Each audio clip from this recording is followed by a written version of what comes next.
What's going on? It is What up? every other Wednesday night here on Three Star Draw. Means it's time for Sevens Wild Down South boys talking toys with me, Down South 77. And Pop Blender. What's up?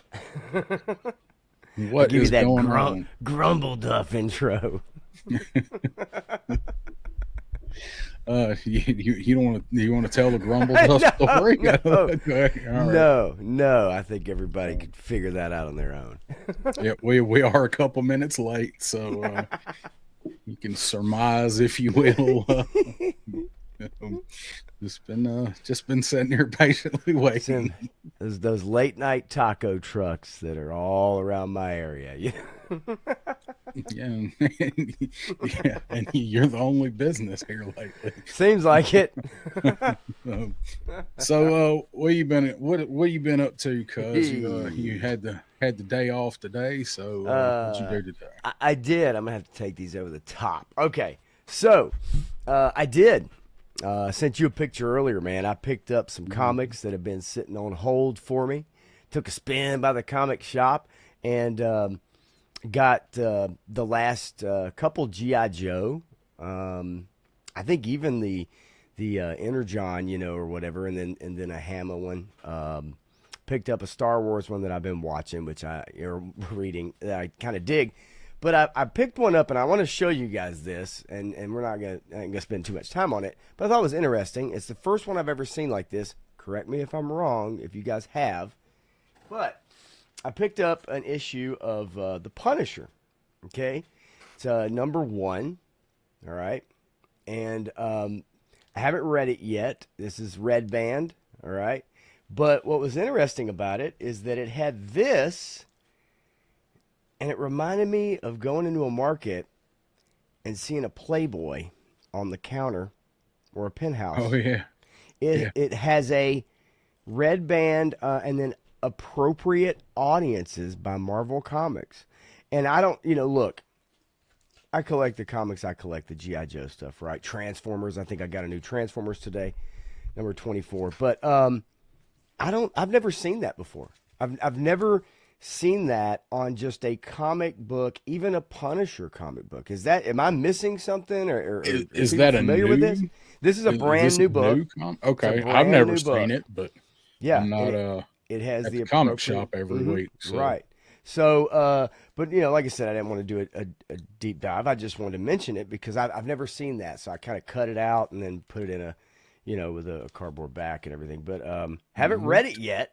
Didn't even thumb through it because I'm like, hey, I'll give this a shot.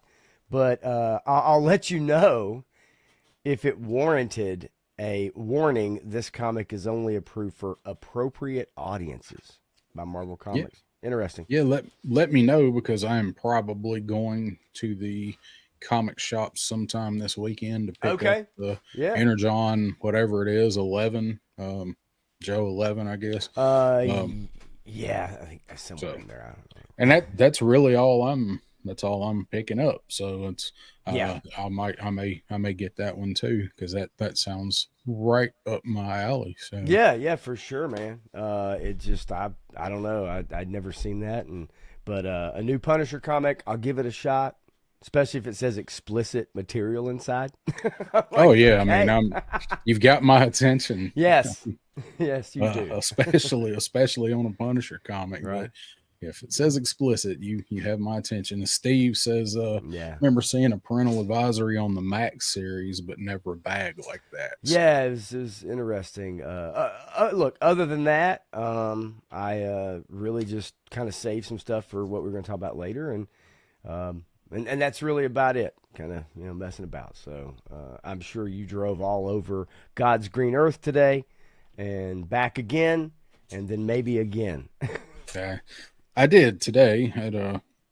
Had a meeting at work, which I've talked Oh about yeah, before. So I have to get up in about an hour and a half earlier, hour at least an hour earlier than usual, and drive an hour that way, and then however long that takes, and get our supplies and stuff. Then turn around and drive right back past where I'm at to wherever I'm going to work for the right. day, and That was about an hour and 25 minutes from my house today. So yes, I drove all over creation today.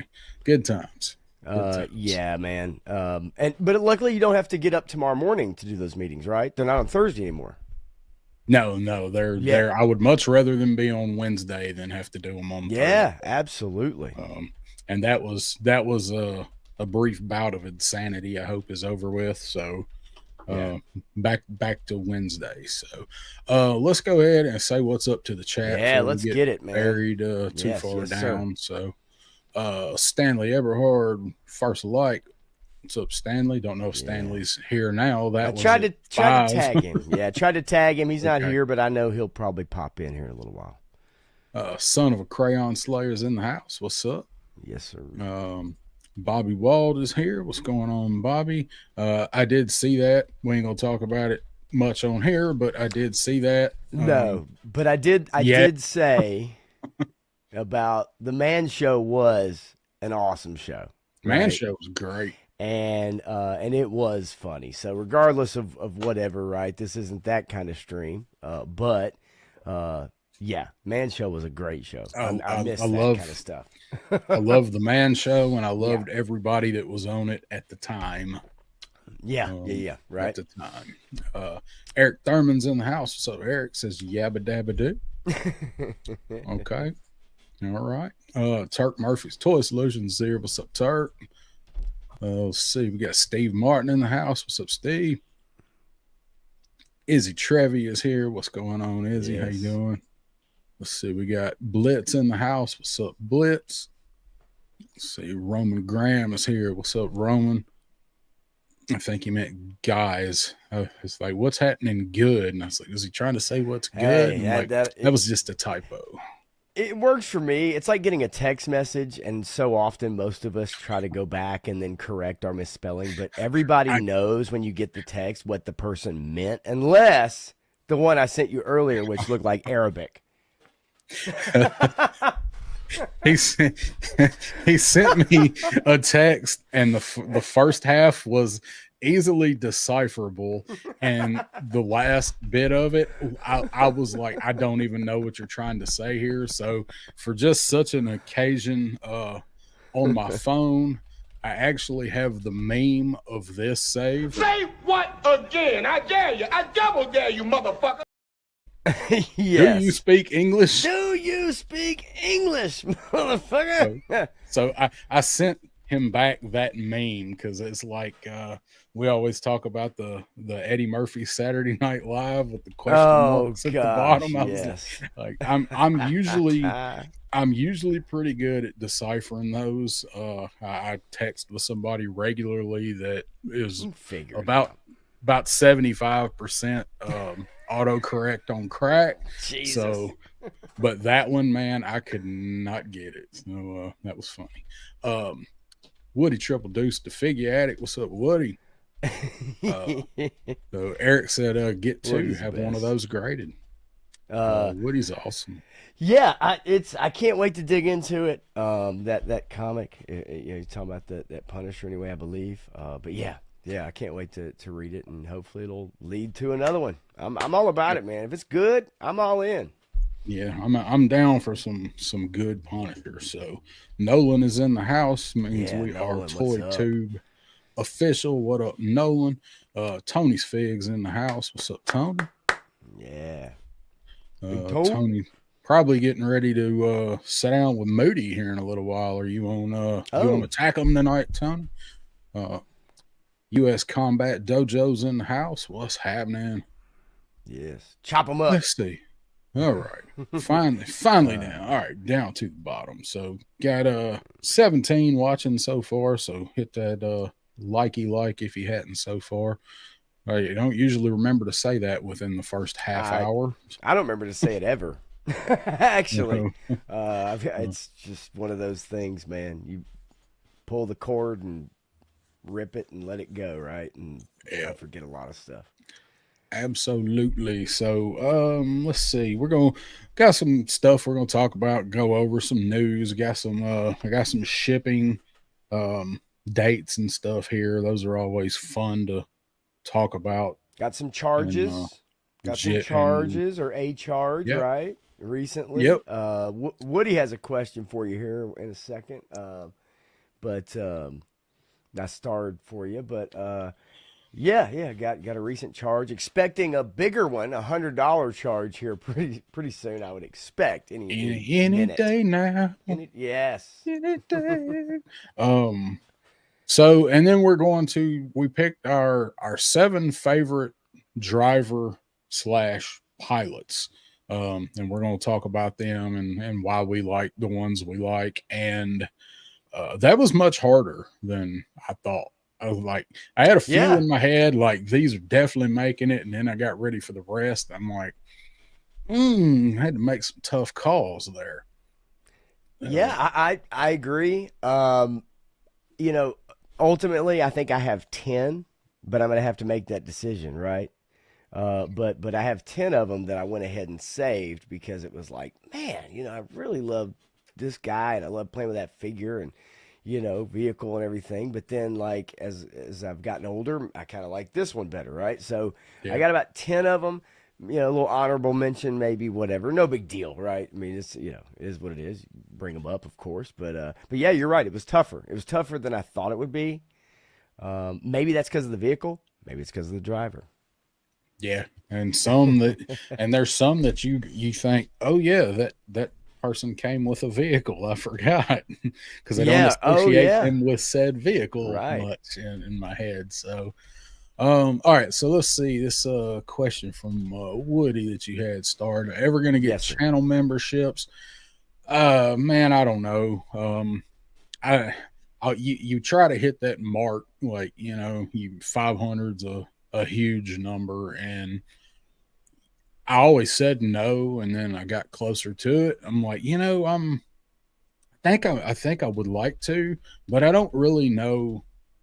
Like I don't know what I could really do to, I'm lucky anybody tunes in to listen to any of it anyway. I don't know what more I could do that would make it worth somebody paying for it. This is a good conversation. This is a good conversation to have. Until I get to the point where the videos can get monetized, I don't know. And that's going to be a long way away for me. So I don't know. I'm still thinking about it, Woody. So I don't have a straight up answer for you. It is something I'm considering. I just have to figure out what I could do to give people something worth money if anybody would pay for that.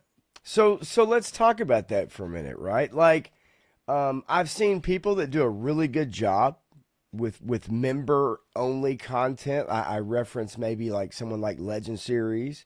That tries to do something completely different, right? Something fun. You can record your promo video, come in for the wrestling match, you can watch it, right? The whole kind of thing. I think that's a genius idea. I told him, I said, man, it's awesome. And really, then you have people that maybe have them, but you're right. Like, what can you do? How creative can you be with that? And on top of that, like, what do your members or people that really tune into your channel, what do they really want, right, from you that they can't get on a regular stream or your review videos?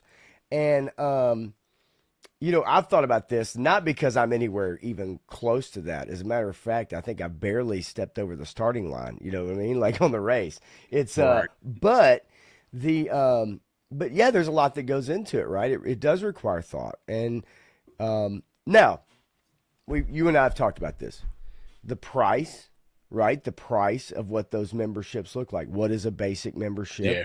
Is that $1? Is that $5? Is that, whatever it is that you set. If you set it high, then you really need to make sure you are delivering on a consistent, constant basis, right? Yeah, for sure. And if you don't, then, I mean, look, I'll be honest with you. Like, there's a lot of channels that I watch all the time, and there's a few of them I do subscribe to. But it makes it a lot easier when it's like $1 a month. You think about $1 a month and how much you watch someone and how much we spend on cigarettes or coffee or, McDonald's or whatever. that's kind of a drop in the bucket, is a dollar a month, right? And I know people who do dollar a month channel memberships who really do a ton of stuff for their members. Yeah. And then I know people that charge a lot that really you don't see a whole lot, but once in a while they'll do a special watch along, right? A watch Yeah. party, on a show or something like that. That's not in the toy industry, but in pop culture and other stuff like that. So really it's kind of what do you bring to the table? What kind of ideas do you have? How much are you charging? But ultimately, to me, and with the chat here right now, with 23 people watching, if you guys have the ability to type or whatever, you tell us what matters to you most. Like, tell us as if you're going to sign up for a membership to a channel, what matters to you most? The value proposition, different content, crazy stuff. You know what I mean? Like, what do you guys value out of being a member to a channel? And that kind of helps us and helps you as you move forward, especially kind of get an idea of maybe something that you could do if you want to do channel memberships. Yeah, it's for me. It's a matter of trying to figure out what I could do to make it worth it, and then time to do that. Right. So you're right. You're right. It does require a lot. Eric, I'm with you 100%. I would do Sydney Sweeney every day if I had channel memberships. yeah, I would do Sydney Sweeney. Wait a minute. Hang on a second. What did I just say? Let's see. So let's look at some comments here. So Stanley is back, said dial tone tomorrow, and Liquid Identities here says he finally got charged and notified of dial tone. Well, that's great. Lone Dragon dial tone came in today. Anybody else get the Hell Figures yeah. Toy Company police officer? I talked to somebody about this dude because it's showing up everywhere. This Figures Toy Company. I've been looking at these guys for like 6 months on Amazon, and I never saw anybody talk about these figures until this whole debacle with the Hasbro police officer. Okay, yeah. And people started ordering it kind of for a stand-in. They're on Amazon. There's a bunch of them. They're actually a wrestling figure, but they're background characters. Like there's a police officer, there's a cameraman, there's a bunch of different fans, there's different announcers. They're really made for like wrestling dios. Okay. But to answer your question, I did not Lone Dragon. I've been looking at them, and I saw that figure. There's a referee. I saw it a while back, but I think it's funny. All of a sudden, everybody was buying it because of the whole Hasbro thing. I want to know if anybody got it, because the thing that's kept me from buying any of them is the quality. I don't know what kind of quality they are. They have good reviews on Amazon, but they're cartoony. They're like a mix of like turtles, like Ninja Turtles, and classified. Which ones are you talking about? Figures Toy Company on Amazon. Okay, yeah, I think I know exactly which ones you're. So yeah. But I didn't get it, but a lot of people seem to have that I've seen online, and they seem to be pretty happy with it. I think. Lone Dragon says Crystal Ball finally shipped today, so that was one we were talking about. Pop mentioned that we got charged for was Crystal Ball. Mine left today too. I got left the building email. Gun Bunny Customs is in the house. What's up, Gun Bunny? Gun Bunny, what's up, buddy? I think there's a couple other people I hope I mentioned in there. I was trying to keep up a little bit. Kenzo's Creations is here. What's up, Kenny? How you doing, man? See Jay Astro up in here too. Clint Jorgensen's in the house. Yes. What's up, Clint? Let's see. Get on down. There is Jay Astro right there. What's up? Turk says, I think I'd rather have fun with my channel, not trying to get rich off of it. Me either. I mean, that's great a pipe dream for most people. Great point. You're absolutely right. I think for anybody that starts a YouTube channel, I got a message from somebody today, and I'm not going to call them out, but I got a message from somebody today that said about starting one. And I think it'd be great. I think the idea would be very good, but ultimately, start it as a hobby. Yeah. If you enjoy it, great. And grab a microphone, get you a camera, and just talk about what you want to talk about. And ultimately, at the end of the day, if people want to come watch you, that's great. And if not, whatever. But yeah, I think if you want to do it as a hobby, and then whatever you want to do after that is up to you. Yep, for sure. Sean Jones is here. What's going on, Sean? How you doing? And then Turk says content by the boatload. I mean, that's the time constraint for me. You're right, and I think you're right when it comes to weighing out kind of that, channel memberships. Do I offer them? Well, then, do I have the time to offer people something while I'm doing reviews, while I'm doing live streams? Yep. Right? It's really is. We discussed it. I've discussed with other people. It's this can be a part to full-time job if you put that much into it on top of the way you make your living, right? Like you can be working 90 hours a week doing this stuff.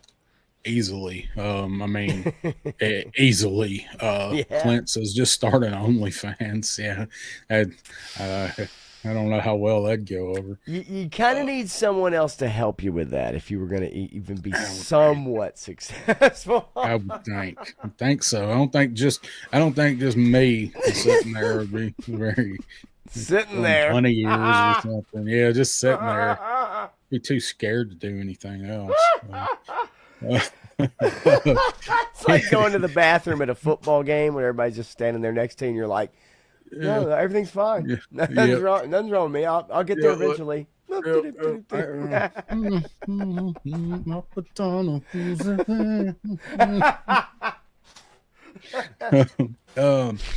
Kenzo says, I'd be a member to support the artist and or friend that's putting the effort in to put on a good show. Yeah. And Liquid says, what matters most is encouragement and appreciation for a channel. Don't need bells and whistles. And that's I heard that. That's good to know because if I ever do it, there probably won't be a lot of bells and whistles. Well, people, we talk about it all the time. Matthew and other people I watch, it's authentic. If you're authentic, people enjoy that, right? Like they don't need a big production. They're good with you just sitting there and talking. As long as you have good sound, man, that's really the most important thing. And I think Woody. Shane, Same Time Toys, I think those guys would agree, right? They get on, have a good time, cut up, us doing this here. But I just look at like Shane's channel in particular, where you grow quickly, but you just get on there and talk. You don't need a bunch of bells and whistles. You don't have to show a ton of slides or whatever if that's not kind of your thing. You mix it in, but it just goes to show you that, people will show up if you're authentic. And they really enjoy that, and it makes a huge difference.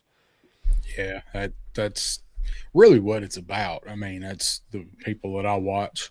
I'm watching them because I like them. Not expecting a whole lot out of like extras.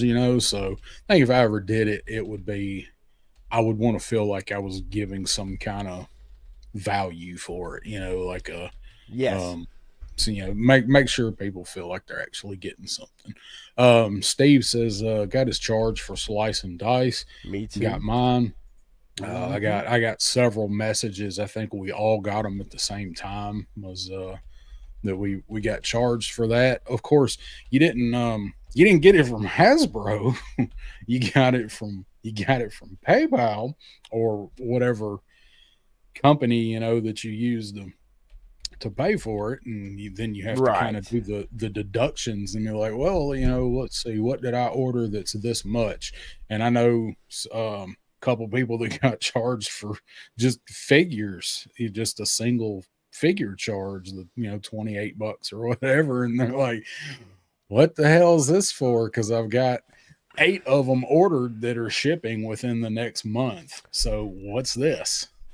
I have a friend who actually Hasbro has, I think this is the second time they sent him extra figures. And did that happen again? And he tried to return them. and sent an email and said, I'd like to get this back to you guys. You've given them to me for free, and I really, trying to do the right thing. And they sent an email response back saying, it's okay. Give it to your local charity or a kid that you would want to have a toy. That was their response from Hasbro. That's a great sentiment and a great gesture on their part for trying to return it. Yeah. And a great response. That's also why they're losing so much money and laying people off. Is because of shit like that. It could be, but I will say, per a recent article, it made it out like they've lost a ton of money, but actually they've done pretty well this past quarter. And but I'm with you when you at the whole picture. But in actuality, if you dig into the real numbers, they've actually done pretty well and ahead of projections, and actually have been able to kind of make money and not, lose. But on the surface, if anybody reads an article out there about Hasbro and a $700 million figure, make sure you read more into that, and you'll kind of find out that those figures are not really correct. They're just headline catching. But I'm with you on that, by the way. We joke about it, but I'm with you on that. It's like, yeah, maybe that's why they are moving their headquarters to Boston from Rhode Island. We saw that news, right? We'll talk about that in a little bit. Yeah, that's awesome. And but no, yeah, the gesture, right? Hey, this is twice you've sent me extra figures I didn't pay for. Can I return these to you guys? And literally the response, and I saw the response was, donate it to a charity or to a child or something like that, paraphrasing. So, pretty cool, man. Like, actually, wouldn't that be crazy if that happened with something like the modular fortification or the snake armor, and they just accidentally send you a couple. Hey, listen, I ain't gonna complain, but they will not get an email from me. Right, but I am waiting to get charged for that, as someone else mentioned in the chat just recently here, is that kind of waiting for that to happen. We'll say what's up to Lord of Brooklyn. What's up, Lord of Brooklyn? How you doing? And greetings from Hasbro headquarters. I assume that's from Rhode Island, or is that from Boston? I don't know. Yeah. We're in flux. Could be either. I think he was saying that before the Boston thing. So okay, cool. Yeah, neither here nor there. Yeah. Let's see. Crusty old Crow is in the house. What's going on, Crow? Who recently just got the police officer, the legacy ESU police guy. Put a review up on that last night. I watched it today. Crow, as always, does a awesome take, does his tactical perspective, does a really good take on that figure. So if you hadn't checked that out, when we're done in a little while, go over and check the video. Yes. But he's I think he and Shark Eyes, I think, are the only two that I've seen that's gotten that guy so far. I don't think B got him. It seemed like B got him. But either way, so I'm looking forward to that figure, and it's nowhere other than eBay from Thailand and apparently EB Games in Canada. Wait, what? What'd you just say? EB Games in they're still around? They're still part of GameStop, and they're actually changing back to EB Games from GameStop, at least up where Crow is at. They're actually going by EB Games now up there. Okay, that's news to me. I got to tell you, fond memories of EB Games. No doubt. KB Toys, as Eric Thurman says, I wish. Circus World, I wish. Yeah. I used to love Circus World. That was a jam, dude, back in the day. That was where I always got those punch balls. Remember the big punch balls? Oh yeah. That's interesting. But yeah, no, I had no clue. I had no clue that they were still around as a company or name or anything like that. So that's cool. I dig that, man. I dig that. Nostalgia down here, of course. Yeah, and then of course Liquid says ye old electronics bequeath never really dies up here. So, Right. So yeah, Yeah. still EB games again. So, so check Crow's video out if you guys hadn't yet. It's really good and what you would come to expect from the Crow. Yeah, So man. I got to, after I say what's up to Sabir Del Norte. What's up? Oh, Sabir? yeah. How you doing, buddy? I got to ask you, have you got any new toys? You've been getting some stuff. I got a couple. I got a couple here. Bear with me. I didn't have them right next by because I didn't know this question would come up. Although I should have expected it. So I apologize. Give me one sec. You son of a bitch. Try to be unpredictable once in a while. Yeah, Circus World, man. I love Circus World, dude. I like the colors. I did. So pretty. I did get some new toys. I really wanted to go by the toy store out here that's near the comic shop. And I just didn't want to get stuck in rush hour on my day off, to be honest with you, right? Like, who wants to do that? So I may go by there Friday, but I have a very busy day Friday. So this guy came in, and I know, lighting wise, you guys don't necessarily need a ton of light for him. I know whelmed is probably a accurate description, would you say, of Snake Eyes version 4? Just whelmed. Yes. From what I've heard, because I didn't get him. Right. But it seems like everybody's just kind of whatever, right? Yeah, everybody's just meh with him. And then obviously these lovely 2-pack here with Law and Order came in as well. And then I'm expecting Slice and Dice coming up soon. And I'm trying to think if sometimes, and you guys know this, sometimes you forget. Like, you just forget, and then you see the email that's like, arriving today, track package. Oh, crap, that's right. What? I forgot. So I need to double check, but I can't wait to actually get these guys out, especially Law and Order. Yeah. Can't wait to get them out of the package. It's a great set. I know how much you like Order, so yes. Oh my, that's my favorite kind of dog ever. So I can't wait. And actually, when I got them, I grabbed them on my way to work, and they were on the porch. And I showed Major Blood Kenzo, I think, the other day. I think I showed that off on maybe Tuesday with Matthew, but Major Blood did come in. But I actually took these to work. And kind of just like, hey, check these out, because nobody at work that's a regular of mine or, bar patron that comes in and hangs out don't really collect or buy. But at the same time, they actually kind of like looking at these. They're like, man, that's pretty damn cool. A lot of them are younger. They're younger than me. Oh, yeah. And they don't buy G.I. toys. Joe. Yeah, or maybe they know it, but like, yeah, they're like, dude, that's awesome. The dog looks awesome, and Snake Eyes, they don't even never seen that figure before, but they're like, that's pretty cool. I love the red goggles, whatever. So yeah, it's kind of fun for me to take those up there every now and then, and again, I mentioned the story. I've got a guy that comes in, he's in his, early 60s, I guess, early to mid 60s, maybe early 60s. And he backed the Rattler.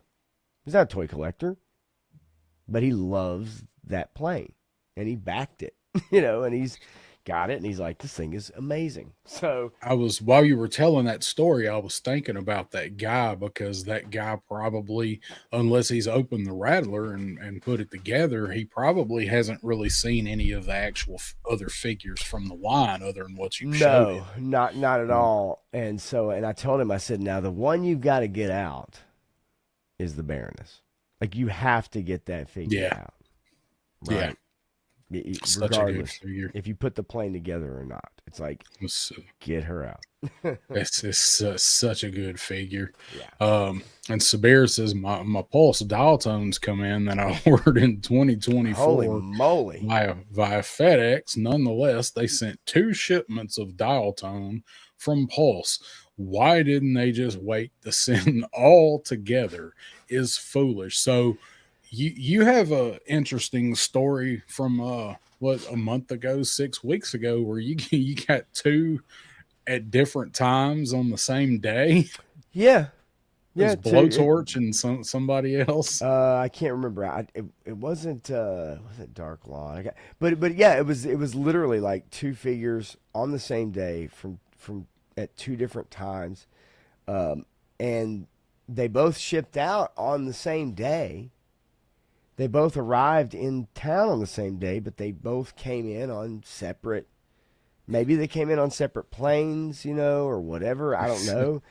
It's so weird. It would make sense, right? That you just group your stuff together, but I don't know how that stuff works. I really don't. I wish we could have someone on from the toy industry, that not to give away secrets, not to give, just how do these things happen, right? Yeah. How does it happen with shipping and large companies and stuff, and yeah, it'd be an interesting conversation to me. It seems like when they look at a way to save money, cut costs, streamline costs, that would be a pretty easy thing to figure out. Is well, this guy ordered two things on the same day and they're coming in around the same time. Let's just wait and send them both together, other than sending two whole separate ass packages. I got logistics though. One of my friends, guy that comes into work, but he's a good friend too. I talk to him regularly. He works in logistics, and that is basically moving product across wherever. And he talks about what a nightmare it is, having 400 emails a day that he has to respond to. And he talks about how there are people who work in that business who are just, you read their email and you question, like, how did you get the job? Why are you doing what you do? It's some of them are really, he showed me some of them, and it's like people that just have no idea, or they pass the buck. Passing the buck is a very popular thing to do in a lot of things, right? And a lot of them, it's like they blame it on someone else. The reason why this happened is someone else. So Hasbro could have all their ducks in a row, but then they've got to get that product shipped, and from there it becomes out of their hands, right? Yeah, I don't know. Seems like they would work a little harder to take hold of the situation and hold somebody feet to the fire, about, well, we're at this contract with you, but it's costing X number of dollars. So I don't know. It's beyond my comprehension. Yeah, so without knowing how it works.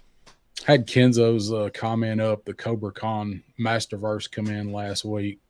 Good figure. Had to Tila's good. Had to repaint her eyes. So I've seen the Tila. I haven't seen the Cobra Con other than in pictures. It looks badass. I kind of think that's a bummer. Yeah, I think that's a bummer though, that you would have to. I don't know that everybody's going to do this, but maybe several will, that you have to go in and repaint the eyes because they're just kind of wonky. Kenzo can't leave anything alone. Okay, well okay. So enough said. Right, enough said. Strike my comment from the record, Your Honor.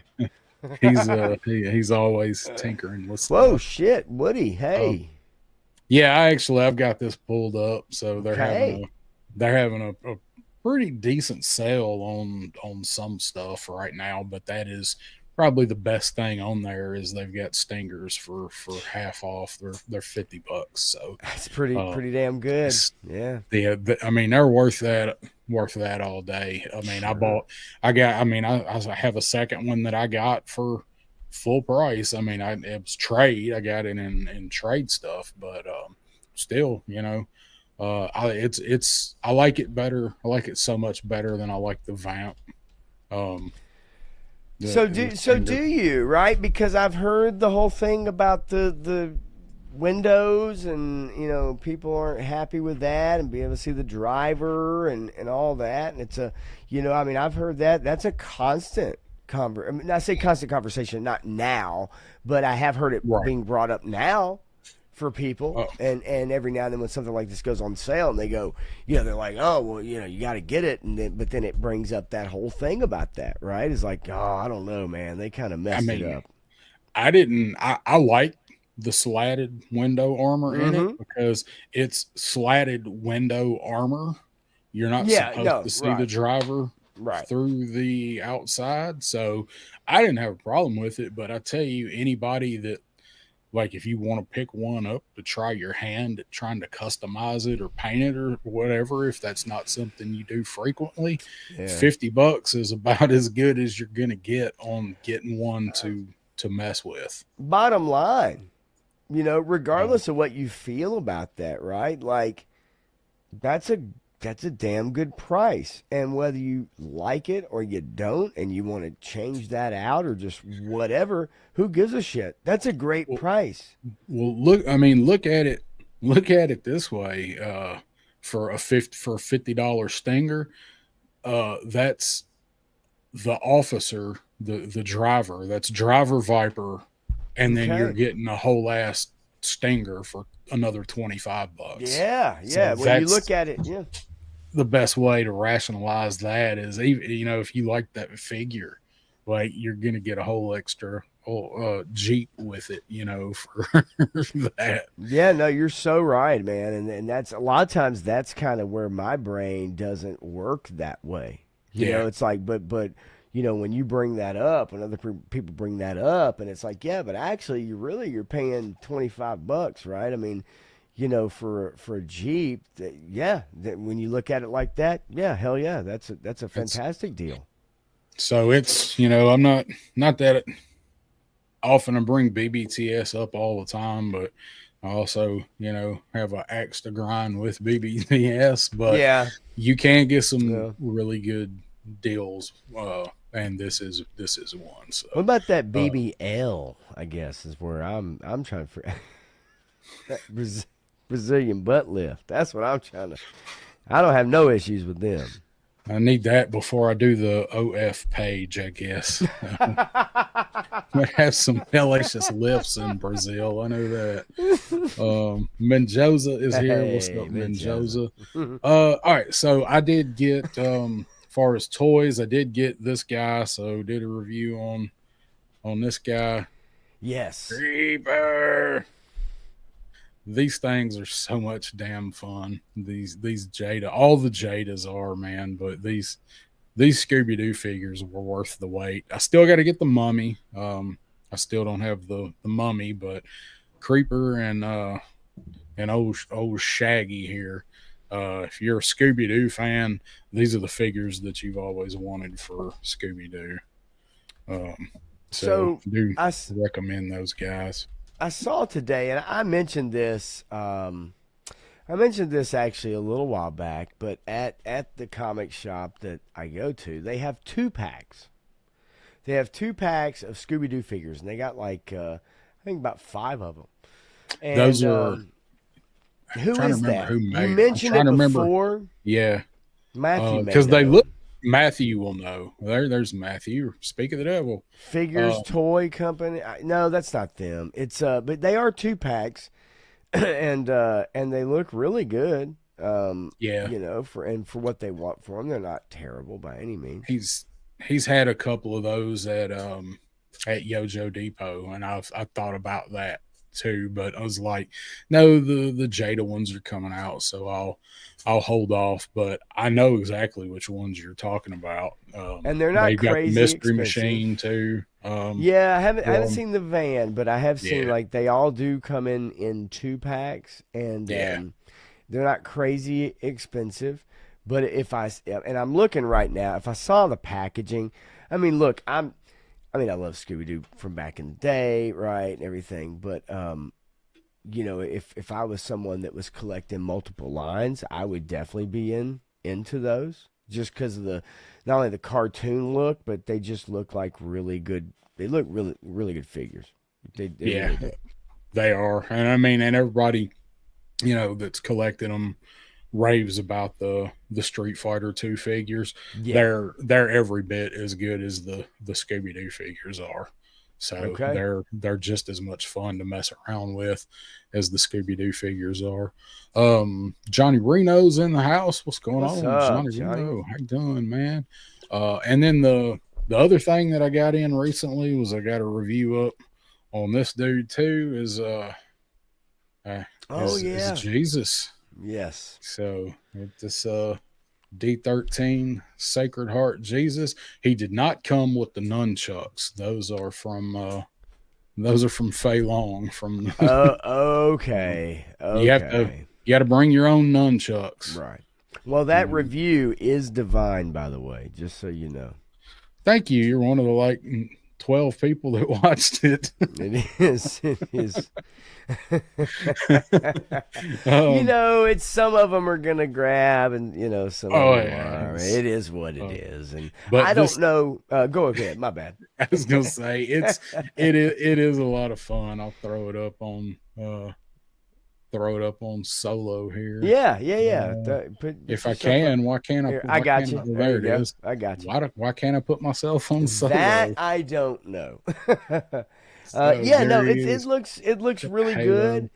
I mean, I guess one of those things when it comes to review and for those that do review, toys and stuff, sometimes they hit right, and sometimes maybe they just don't for whatever reason. It's not something that everybody's just clamoring over. I don't know what the desire for those figures are. That's why I said it's a divine review. It's so make sure I put that out there. Like, hang on a second. I hear thunder. No, but no, seriously, it's like, it's the lightning I'm really more worried about. You're right. So, what's the demand for that line? Because we saw them at Joe Fest, right? Like, or we saw the line at Joe Fest. I don't think we saw that one. I don't recall. No, if we'd have seen this one, I would have bought it. Okay, that's what I thought. Because they didn't have it there, right? They didn't have Okay. there's five. They've got 5 different Jesus figures. Yes. They didn't have any of them, and I was so disappointed because I've been wanting an action figure, and to mostly for pictures and fun. So whatever, take that for whatever. But I thought it would be neat to have one, and they come out with this line, and they actually they market them as an educational but teaching, but also for collectors. That I think it fills a niche. They have they have quite a few biblical characters in the line, and they actually have some really cool one-offs.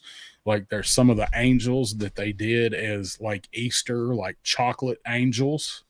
Okay. And they did some Halloween figures. There's a candy corn angel. So some also fun tongue-in-cheek stuff. But I think for some people it does fill a niche. If you're somebody like me that just wants it for fun and for pictures and whatever, I mean, you can make memes with this.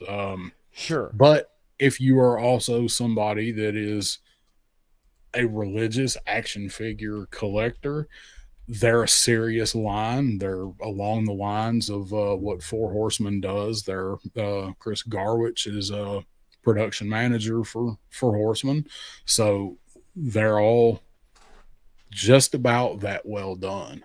So they look neat. There's a couple more I want to get. I'm not going to be going down the biblical adventures rabbit hole. Yeah, there's a few others I like. Yeah, I get it. Stanley was there. He saw him at Joe Fest. They were set up over there with the Horsemen on the side. Crow says he needs a Jesus versus Judas 2-pack. Needs to have a long supper table and food-based weapon food fight. Well, I remember when we saw that table and we saw those and we were kind of looking at them and checking them all out and everything. And I want to say War Chest was there with us, but Maybe not. I know you and I were together at the time, if I remember correctly. Yeah. And just kind of checking them out. I think Punk and Ed were there at Yeah, too. that's right. Yeah. And yeah, as a line, they look really cool.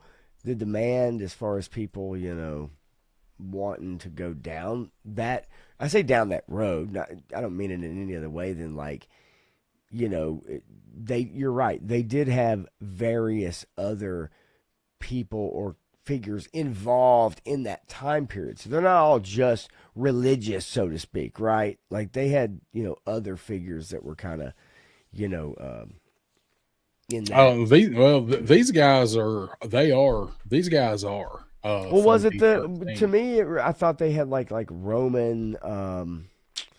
Hang on, let me see real Yeah, quick. yeah, I've got them on screen. Yeah. That's what I'm trying Roman to. I was soldiers. switching screens. Yeah, okay, that's what I meant, like Roman soldiers and stuff like that, right? And then obviously the young Moses and stuff, but I just remember them having the angels and everything. Yeah, John the Baptist. But I just remember seeing like the Roman soldiers, and I couldn't remember if it was all just specifically that or whatever. I mean, I don't know. They look Well, I good. mean, So, hey, look at this, man. Milk chocolate. The milk chocolate angel. yes, okay, yes, That's- okay. I love it. So Lone Dragon says, how do they keep them from melting? So, but I mean, that's just. I think the idea is awesome, man. And they just kind of go. So this was the Zolocon demon, just like Okay. this neon colorway that they Yeah. did for it. Yeah. There's the Halloween, the candy demon 2-pack. I think it's awesome. Yeah, candy corn. Um, So yeah, here's my question for people that maybe like are religious in that fashion. They also want to collect toys, right? Whatever. And they say, hey, I'm interested in this line. Then are some of those like the candy corn thing? Is that like I don't know if I can really go down that, or does that matter to some people? To you and I, it does. It seems kind of funny, and Probably. I think it's in a way, I think it's not necessarily joking on it, but it is funny. It's a little different kind of take, and it's just kind of meant to be that way. It's not serious, but they do have maybe some figures that you would maybe take more seriously, right? But I think these right here, like that you're talking about, that ones I'm showing here, those are meant probably more for people that can joke about it or Okay. not take it as serious. Mm-hmm. And so they've got a little bit of a mix of everything. I love the purple. I love the purple sash. On like your Roman maybe senators or not just this one, but I think there's a one in there, and it's not Jesus. I think it's another character as you scroll because I don't have the site pulled up, but I think it was down a bit, but you'll see it like the purple sash, and it's okay. So it is Jesus right there. So I thought that's maybe they had like a Roman. African, Yeah, I thought maybe they had like a African depiction. Roman senator because in Rome they had like purple. Purple was actually color that they wore, senators and stuff like that. I thought maybe that was one of the characters, but no, they look good. But so anyway, wasn't really trying to go down the D13 No, it's rabbit no hole, big but deal. But whatever, hell. people might not have known those were out there. So if that's something you're interested in, it's D13 Toys. So it's a nice independent toy company that you can check out for all of your religious figure needs, I guess. So Jay Astro asking, did they have Goliath like like a deluxe figure? Or something, or like Samson or something like that. No, like not. That would be. I would rather see that than like all these multi different outfits and stuff. I would imagine if these were, because they were a Kickstarter and they funded pretty quickly. I would imagine like this is the first batch of them, and like anything else. You have the molds, get the most out of the molds, do some repaints if it doesn't cost you that much to do a repaint in some of the kind of weird colors or fun colors, and get the most back that you can get out of your molds, and then like if you do another wave, then maybe you can start tooling because all of that stuff is going to be like a bigger figure or a deluxe. So that's probably what they're doing. I would expect them to do some stuff like that if they do a series too. Do they market these at all? Really? I mean, or is it just And kind of, hey, find it, here it is, and you find it because you're a collector? I'm I mean, sure they were in certain circles, like sure. on YouTube or spread the word because I know they were yes, I saw it on Facebook, so that's how most everybody advertises anymore is Facebook. So Right. I imagine once somebody shares it and somebody sees it and somebody shares it, they probably did marketing that way and then Yeah. online for it because I don't remember seeing it until right at the end of the Kickstarter. Punk actually showed them one night way back on Monday Night Toy Rambling, and I was like, oh man, they're finally gonna make some of these, and I kind of forgot about it because the kick it Yeah. had already funded, Right. and I'd actually completely forgot about it until we saw them at Joe Fest. I'm like, oh, there they are. I remember those, and they didn't have Jesus. So Yeah, I do remember that. I do remember that for sure up there. And that was kind of, I think maybe that was on the last day. Was it on the last day that we came across those, or? no, I think it was on. I think it was Saturday. I think it was on Okay. Saturday when we saw them. Okay. So Um, yeah, I mean, there's all kind of stuff they could do. So yeah. See, there is some interesting ideas like what people mentioned in here, right? With the yeah, even serpent or Samson and Samson and Lion, Samson and Delilah. Like there's a lot of different things you could do, I guess, but I yeah, don't know. He looks good. Go check that out. Give it a watch. Give it a like. And give it the old college try. I guess that's what yeah. I'm trying to say. That's right. So let's see. Let me punch up a button here. So let's talk a minute about Hasbro moving on up to the east side because they're going to Boston and that's east. So I that's guess. that's where I went with that. So this was a article from a week ago uh, from the Go Local Provenance paper, and it just kind of details talking about Hasbro leaving Rhode Island, where they've always been, where we've known them. Right. And this is a local, it's Providence paper. So they're kind of focusing on the blow to Rhode Island, and I Yeah. mean, they Sure. actually opened the article with in a blistering blow to the Rhode Island economy. Hasbro formally announced it's leaving Rhode Island after more than 100 years Not and will thrilled. be moving its corporate headquarters in Pawtucket to the Seaport District in Boston. So, we've all seen this. We've all talked about it a little bit. This is worth touching on, man. It's kind of, business is business. It's kind of shitty. Like, you always just think of, So what do they Pawtucket, Rhode list? Island. So what do they list as the reasons? What do they say So, are like, hey, this is the reason why we're moving. Now this isn't the factories. This isn't this is us your corporate. your corporate headquarters. And I don't know. I'm sure it maybe says in here how many people that are there at the headquarters. It's let's say I think it said at some point in either this one or the other article. But so what they said, what Chris Cox says, um, Boston's thriving business community, deep academic partnerships, and cultural sure. vibrancy, together with our Seattle team's leadership in technology, creativity, and innovation, give Hasbro an unparalleled foundation for growth. Like that's like the most canned answer, you know, It's uh, always corpo speak, prepped. right? Yeah, prepped any answer. yeah, any kind of statement is always kind of corpo talk, right? So you're right about that. Woody, yeah, number one, tax Tax. revenue.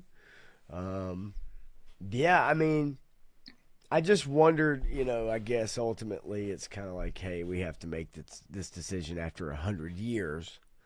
That's just not something that you think about overnight, right? Um, There's things that maybe yeah, play into that decision that have been coming for a few years, maybe, right? and it says the new Boston location will serve as the primary headquarters for Hasbro's toys, board games, and licensing businesses, along with most corporate services.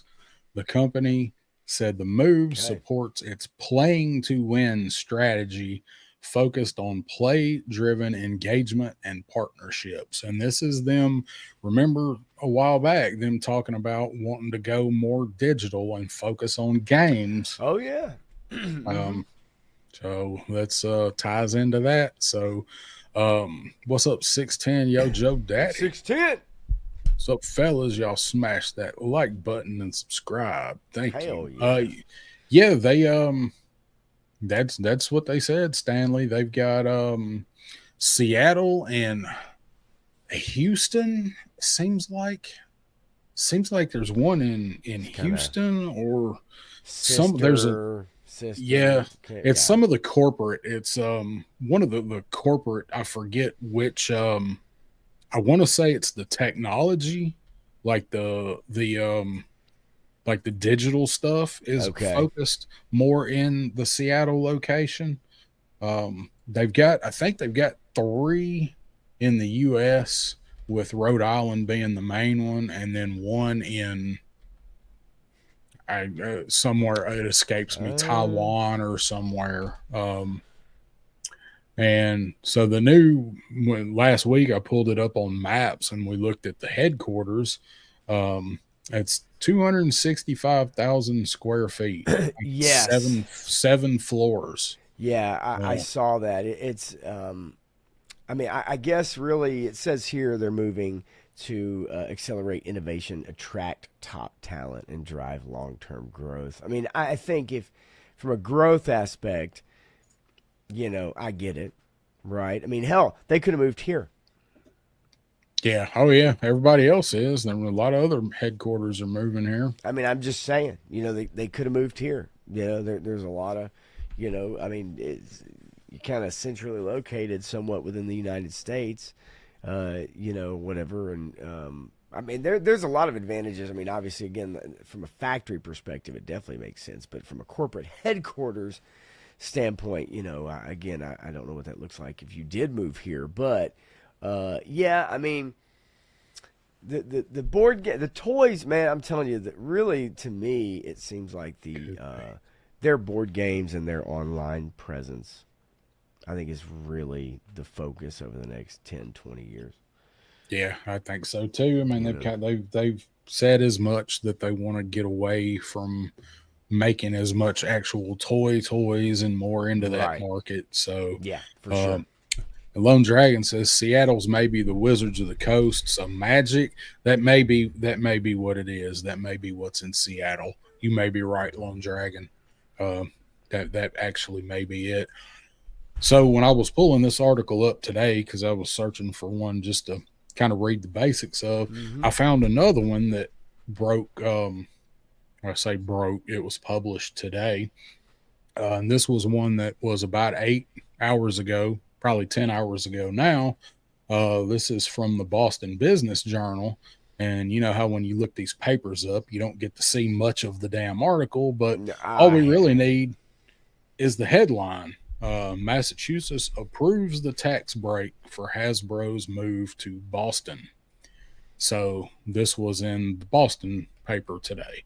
So there we have the between the lines in the corporate speak. They're getting, which everybody kind of talked about. This was probably the case. They're getting a huge, Yeah. massive tax break. And somebody in the chat earlier said it. I meant to highlight it, and it's way up there. But so they're leaving a building that's paid for a building that they're going to be paying, I think it's $12 million in rent Yeah, right. I mean, for. that's definitely. So that's got to be a hell of a tax Well, they're break. getting $14 million in tax credits, right?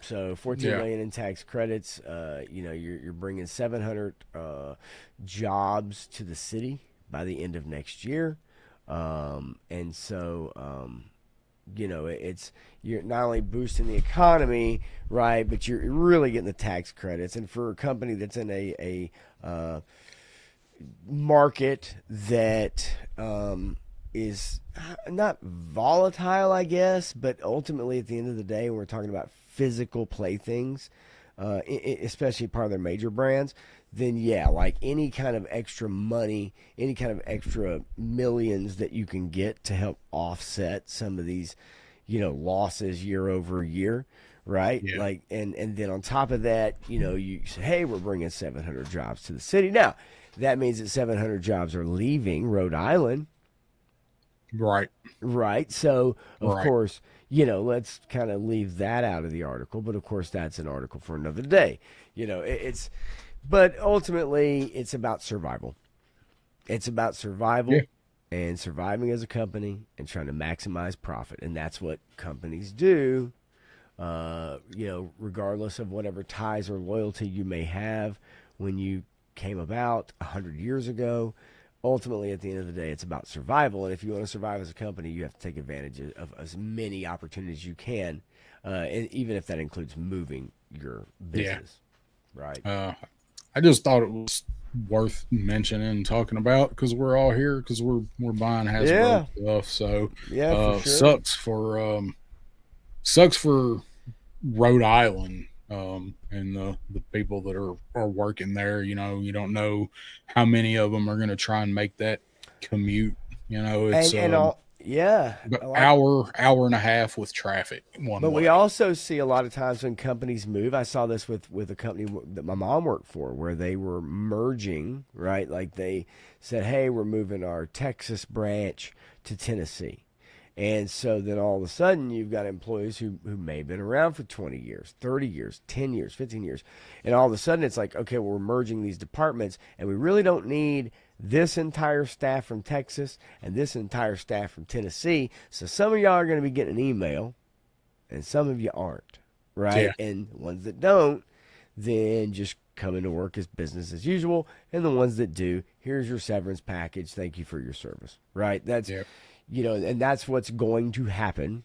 It may bring 700 full-time employees, but some of those employees are going to move, right? It says 700 full-time employees are expected to transition from Rhode Island to the new Boston office. So that's 700 full-time employees that are preparing on moving. How many employees do they have overall there? And then as far as phasing out some of those, some of those positions, it's yeah. natural that would happen, right? Yep. Um, what he says, Rhode Island is already one of the highest tax states. Looks like we're going to be number one in Yeah. the country. And Stanley says 700 in Rhode Island, assume less than Mm-hmm. 200 make the move to Boston. So I wonder if that is, if there's any way of knowing if that is planning to move or planning to move and commute. Or have been offered, Yeah. right? But Yeah. they don't expect everyone to make that commute, depending on what the No, and they're salary is and all counting. stuff, right? They're Yeah. counting on it, and everything in Boston is way more expensive. Oh, So absolutely. Yes. one of the So, most expensive cities in the country, so as I understand it. if you would be moving to go there, and I don't know what the economy in Rhode Island looks like. I don't know what the average rent is there. We could probably look it up real quick, but yeah, not Well, everybody can afford to make that move. If all of a sudden your rent is maybe not doubled, but 30% more, right? yeah, Stuff like that, right? Makes a big difference. yeah, it is a big leap. No, I'm going to run and grab some coffee and hit the banyo real quick. Yeah, go get your Uh, banyo on, well, dude. I recommend it. Highly recommend it. yeah, you got some experience in that department, Right so before we went live, folks. I ain't gonna lie. Grumble Dust came a calling. Moss Man. Moss Man came a calling. Stu for lunch. What's up, buddy? What's up, Stu? Gotta love I'll be hump right day. back. Yeah, you're good. You're good. You're good. You're Okay. good. Let's see here. Yeah, evening to you, buddy. Bob Wolf says if Chris Cock is so big about wait, what? If Chris Cock is so big about going digital, how come they didn't make their new building digital? Turn on one of those weird VR helmets, boom, you're at work. That's kind of the Facebook meta thing, right? The model. I can tell you from experience. I have a MetaQuest 3. I had a MetaQuest 2. I have a MetaQuest 3, and that MetaQuest 3 like Pro version was designed for Meta or Facebook Meta employees to be able to work 8 hours a day in VR. And while that sounds cool, I can't imagine spending 8 hours a day with breaks, whatever, strictly in VR. And look, the tech is amazing. You can have a virtual keyboard and it picks up your keystrokes and all that shit, and it's pretty wild. I can't imagine. Maybe you guys can, but I like being in that VR headset for maybe a couple hours playing a game that I like.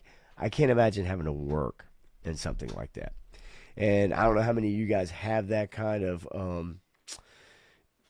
experience in VR. I don't know how many of y'all have a headset or play one on a regular basis, but I can tell you it's fun to play games in. VR is not that much fun to sit there and do work in. Like, I just don't know how, even with a monitor right in front of you, you can move things and grab stuff and do this. It's very unnatural. And even if you adapted, it's still uncomfortable after a while. Just the weight of it all. Stu, listen, it's not your fault, man. He's listen, just between you and me, Stu, nobody else, just between you and me. He has to pee all the time. Just between us two, nobody else. No, playing around. Anyway, yeah, no, it's listen, he drinks a lot of coffee. Okay, I ain't gonna lie. 3-star drinks coffee, iced coffee, and if you know anything about coffee, you gotta hit the baño. Yeah, prostate don't play. Anyway, so look, I actually don't know I know one of the upcoming topics, maybe two. I know one we're going to get into because I actually saved an article, which I think you guys will find fun because it's something that I've forgotten about, and then every year I'm reminded about, and then it's interesting to see what has and hasn't been selected for this thing. And I think you guys might have fun with that article here in a few minutes when we get to it, because I think it is interesting. Anyway, how'd the trip go? I didn't tell anybody. It was a secret between me and Stu. I didn't say anything. Nobody else knows. You drink a lot of coffee and you got to pee a lot. Well, you are not wrong. It's a small it's a small price to pay. I only told Stu. Right. I only told Stu. Nobody else knows. Just me and Stu. Damn, I just told everybody else. Oh, shit. Well, I ain't gonna tell nobody else. Anyway, yeah. Let's see. I'll see if I know I emailed it to myself. But, I have. Figure whenever you wanted to bring that up, I don't know if we you can had do that. anything else that you had to bring up at the moment, anyway. I got the shipping, like, stuff that's gonna be shipping. Yeah. But we can do that first if you want. It just really doesn't matter. Whatever. We always talk about the shipping shell game, and we've talked about what's we just got charged for crystal balls on the way, slice and dice, right? So all that stuff. So I actually went through and I actually looked up like all the stuff that's coming out and what the varying ship dates on the stuff is. It's interesting. Some of it is so off, like they're so offset on who's who's shipping what when. It's weird to hear people mention dial tone right now, like, oh, dial tone's going out, or maybe another figure that I haven't thought about in a while because either I'd already gotten him, even though, like, I didn't go out of my way necessarily to get it from this place or that place, but it's like if you do happen to do that, and then it's been a month or two or whatever, and then somebody mentions, hey, I'm getting, this person, and then it's kind of like, oh, shit. Oh, that's right. I guess they haven't gone out yet. Like, or for most people, if you ordered it from Pulse in particular, especially dial tone. Just in my mind, I thought everybody has dial tone by now. That dude is it's been so weird with that figure. Heavy Duty was the other one that was that way, but dial tone, like, I'm glad people are getting him, but I think it's crazy that not everybody's got him yet. I got him from I got mine from shit, I don't even remember. I think Amazon, when they actually had him, they had him twice, like way back when. But even, and that was like the second round of them. Either way, I'm glad people are finally getting him because he really is a good figure. But it is crazy to think, because I mean I've had him for 2 or 3 months now, and I remember thinking when I got him, like, oh, finally got dial tone. Yeah, I can't finally. believe it. Yeah, right. And people are just now, like, people in the chat, like, he's finally shipping out. He shipped out today. Got him today. Kenzo, Amazon. It's funny because it flip flops. One wave will be Amazon. Then the last one was Walmart, right? Walmart got all of the Blowtorch and Dark One first. Yeah, man. Before that, it's GameStop. GameStop had them first. And we talk about that a lot over here, about like playing, I call it the shipping shell game, because you're always doing this shit and ordering them from 2 or 3 places and whatever. So, he's on Amazon now, like Stanley says, $50 third party, and that's just been since this new batch of them has shipped out. These third party sellers got a hold of him again and put him on there and jacked the price up. Right. But if you look at these different places and the shipping dates and the prices on some of these things, they're just so far off, out of whack, the way that some places are charging for it and the way some places have it scheduled to ship. So I'll run down, I'm going to go down this list of what I got here, and I've got Pulse, Amazon, and GameStop are the 3 that I've got on here. So the 3 retailers, those are the 3 big ones that I get most stuff from. So Beachhead and Quick Kick, Pulse has that thing for 10-1. Walmart has been shipping it. People have been finding it in Walmart. I still hadn't seen it, but Pulse 10-1 still. And it's Walmart's exclusive. They always ship. Walmart and Target always ship before Pulse. So Sarge and Mercer, Pulse is 12-1. Amazon is 10-6. I was going to say, yeah, that makes sense. And GameStop is 9-27. Really? That's the end of this month on that guy. The Retro Bat is 12-1 on Pulse and Amazon. GameStop doesn't even show a date.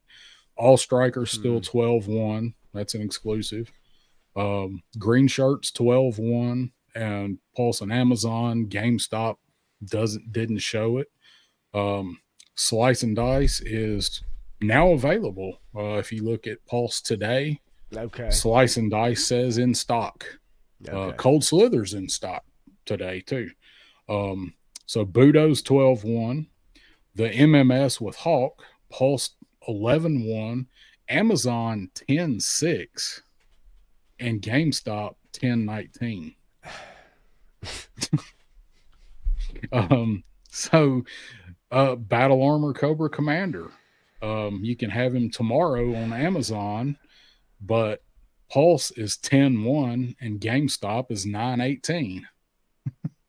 Yeah, it's been this way for a while now. It's been this way for a while. It's all over the place, and you can't really go by that anymore at this point. I don't think you can, just because, like, it's some of the ones I know in the past that I've had that had a later date on them, and then all of a sudden I, got an email saying, "Hey, they're going to be shipping soon." And or the date has changed. I think there's something wonky going on with maybe Snake Armor, Yeah. and some of this recent batch, right? Like, it's just, and I don't think you really should even go by that. I think that's just a tentative date. Nothing's set in stone. It's not like a video game release where and even those get mixed up and changed around a little bit depending on if something else gets announced. And it's like, oh, we don't want to go up against that game. But it's like, Right. yeah, coming, Movies. September 19th, 2025. And then all of a sudden, it's like 2 months before the release date, a month. It's like, and we're moving this back to 2026. Or whatever. It's just all up in the air. I don't think you can really trust any of those dates unless literally it is like, this is it, and they actually nail that. But I can't recall, when's the last time that you really remember them actually nailing down a date? Well, I mean, Like, depending saying on this date is coming out and it starts shipping out on that date. depending on how like accurate you want to be with that. I mean, once they've moved it a couple times, I mean, Crystal Ball come out today or yesterday, today. So he shipped today. So they've had 9-17 on him for a while, but they've also moved it like 3 times. Yeah. Right. So as far as the first time they show it and then sticking to that date, not very often at all. So Johnny says Slice and Dice shipped the other day after being charged. Were you charged 3 weeks ago though, or did you get the email saying that they were shipping soon? Because that's what I got. There are times, you're right, and this most recent one, I know that I got notifications like a couple weeks ago, and I've been waiting on that. I've been waiting on that charge to come through. But whereas I want to say there have been a couple times that has happened, but I definitely want to say that I've waited like 2 weeks. Dude, I got a notification on Snake Armor like 2 or 3 weeks ago that said it was getting ready to ship. So I've been waiting on that charge for like 2 weeks. 2 weeks. I mean, seriously though, like I'm almost sure, but I will double check just to make sure that I'm not spitting no bullshit. But I'm almost positive that I got those notifications like a couple weeks ago, and I've been just sitting around waiting on $100 at any minute, right? That literally is exactly what's happened. So there's a few more. So some of them are kind of weird. So Major Blood and Monkey Wrench both on Pulse show pre-order, but there's no date. You can go to Amazon and Walmart and order them right now. Right. Snake Armor is still scheduled for 9/23, so that's next week. So we should be getting that charge. The divers on Pulse are still 10/5. Crystal Ball is, as we talked about, shipping out today. So these 3, Flint, CoverGirl, and Televiper, are all still 10/1 on Pulse. Flint and CoverGirl are on Amazon right now. They're showing 9/27 on GameStop. Televiper is on Amazon 9/25. So he's not on Amazon yet, like to get, like they don't have him yet, but right. And then 9/27 on GameStop on him. Then the rest are Breaker from Pulse was supposed to be today. So I don't know if anybody had Breaker ordered from Pulse, but that should have gone out today. I saw him at Target. I saw like 5 of them hanging on the peg. Yeah, he man, just think all the breakers, as much trouble as you had with breaker, and as many of them as you could have now. Seriously though, right? Like it was so funny to me to sit there and walk into Target and see Breaker, and there's like 5 of them on a freaking peg, and I'm there with my son, and I'm like, now see, this is this is nutty. And they had him in stock, wouldn't sell him to me because it was before the release date. I remember asking the guy. And then weeks go by. A month goes by. I've got him already, right? Some snafus happen here and there with you and War Chest and like whatever, and end up getting the guy. And then I walk into Target now, and there's like 5 on a peg. And it's just like, man, this was such a cluster weeks ago. Yeah. And now this guy's just sitting on a peg, just chilling. And I mean chilling. Yeah, he's warming the hell out of them pegs. Yes, sir. But I haven't seen anybody show that they've seen the divers. I haven't seen, yet. didn't see them. If I did, I would have gotten them. And then, would have gotten them. And then I would have canceled my order. So I'm looking right now. I'm looking through because I want to make sure. I want to double check this. Oh, about the snake yes, worm? I'm looking through my emails right now, and just to confirm, right, for myself, but I'm almost positive, dude, that I definitely got those updates, and I'm still shipping update. Okay, let's see. Order date July 17th. That was Law and Order. Wanted to give you an idea. The new okay. I love this shit. Never ends. I do. I love it because it's so fucking ridiculous. Okay. Right here. 3 shipping updates all in a row. So let's see. Major Blood. Order date April 15th. And then new approximate ship date for this item is August 20th. Okay. It was well after August 20th. Yeah. It was in September when you got that. Yes. Slice and Dice. Order date June 4th. New approximate ship date August 6th. I just got charged for Slice and Dice. Okay. Here we go. Cobra Snake Armor. Let's see. Hang on. There we go. One item for Pulse. No, don't view order. I don't want to do that. Just go back, bitch. Order placed. Estimate from Hasbro. So, but my point is, and I don't want to go through each one of them, but you get it, right? Like, oh yeah, you literally get it. It's snake armor. View your order. Ordered on July 17th. New approximate ship date August 7th. I still haven't been charged. Law and Order I just got August 7th was the approximate ship date. So it just becomes this thing of just you can't trust it. It's so stupid. Yeah. Why even send the update? I don't know that. So that's what I was talking about with their money and their systems and all that. That's a whole other conversation. Yeah, I mean, it's if they can't get it right, So the rest of these real quick. So the modular defense, the Joe one. Oh shit. That Pulse exclusive. So that one is 11-1. Okay. Mainframe. Grim Viper, Wetsuit, and Sci-Fi. They're all 12-15 on Pulse.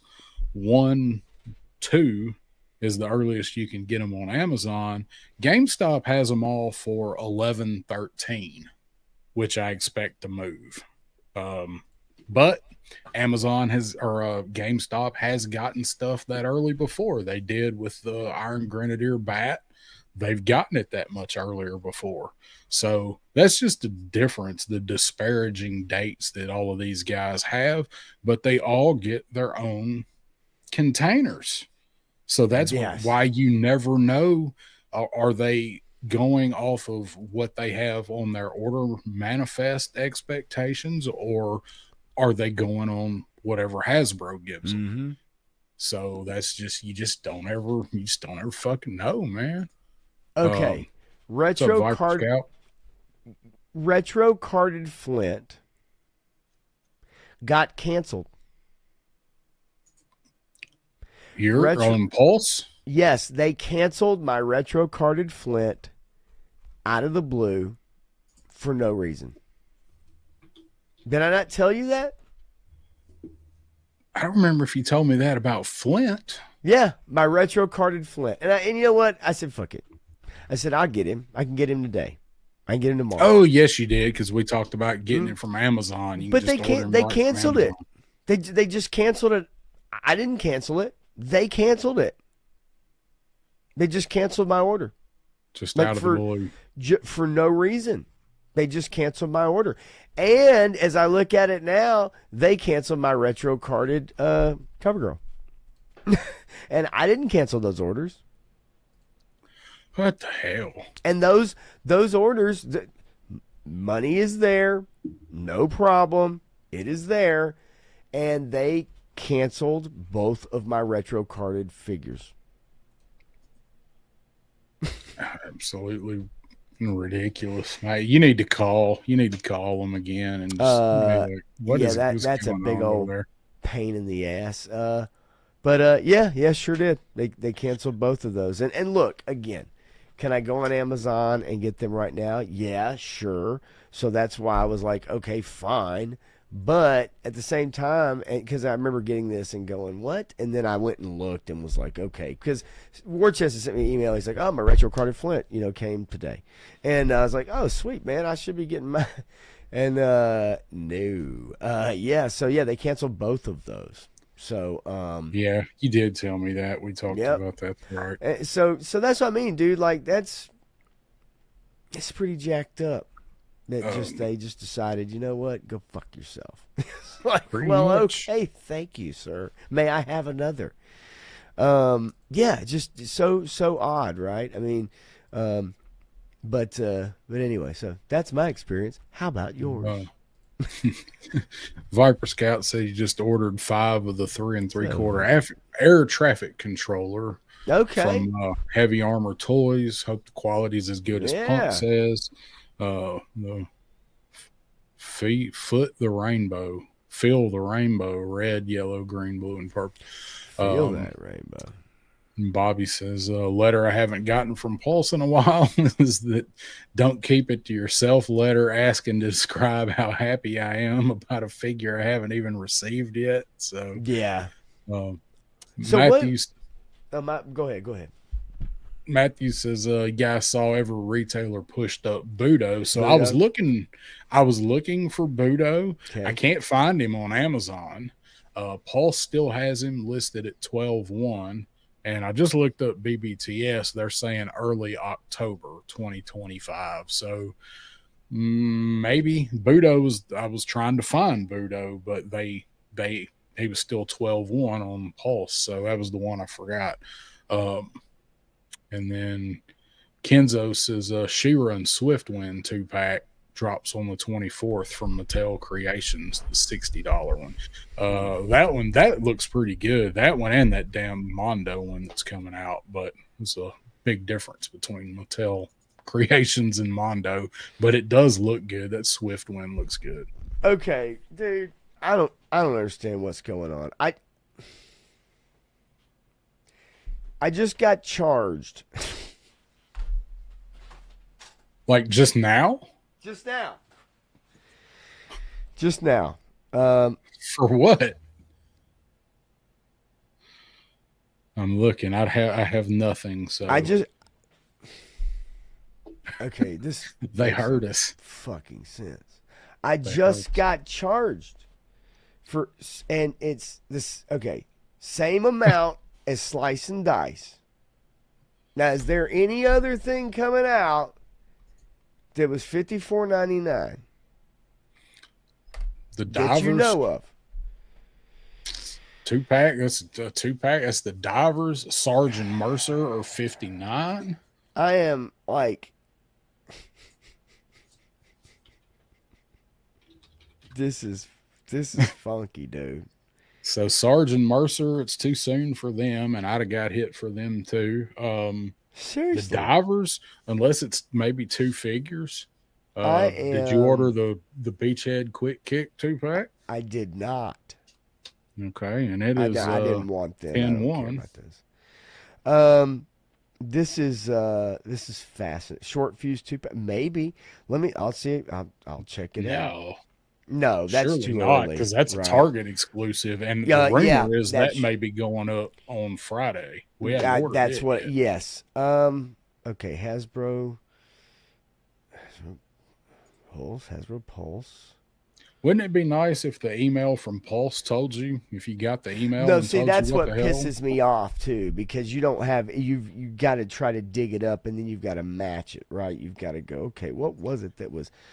This is wacko, dude. So the way most people have been doing it is when you going into your orders and seeing if you can modify the order, Okay. which is a lot of work, but that's how some people have been figuring out what's Okay. what they 16. just got charged for is because you can't go into the order and change your payment or cancel it or whatever.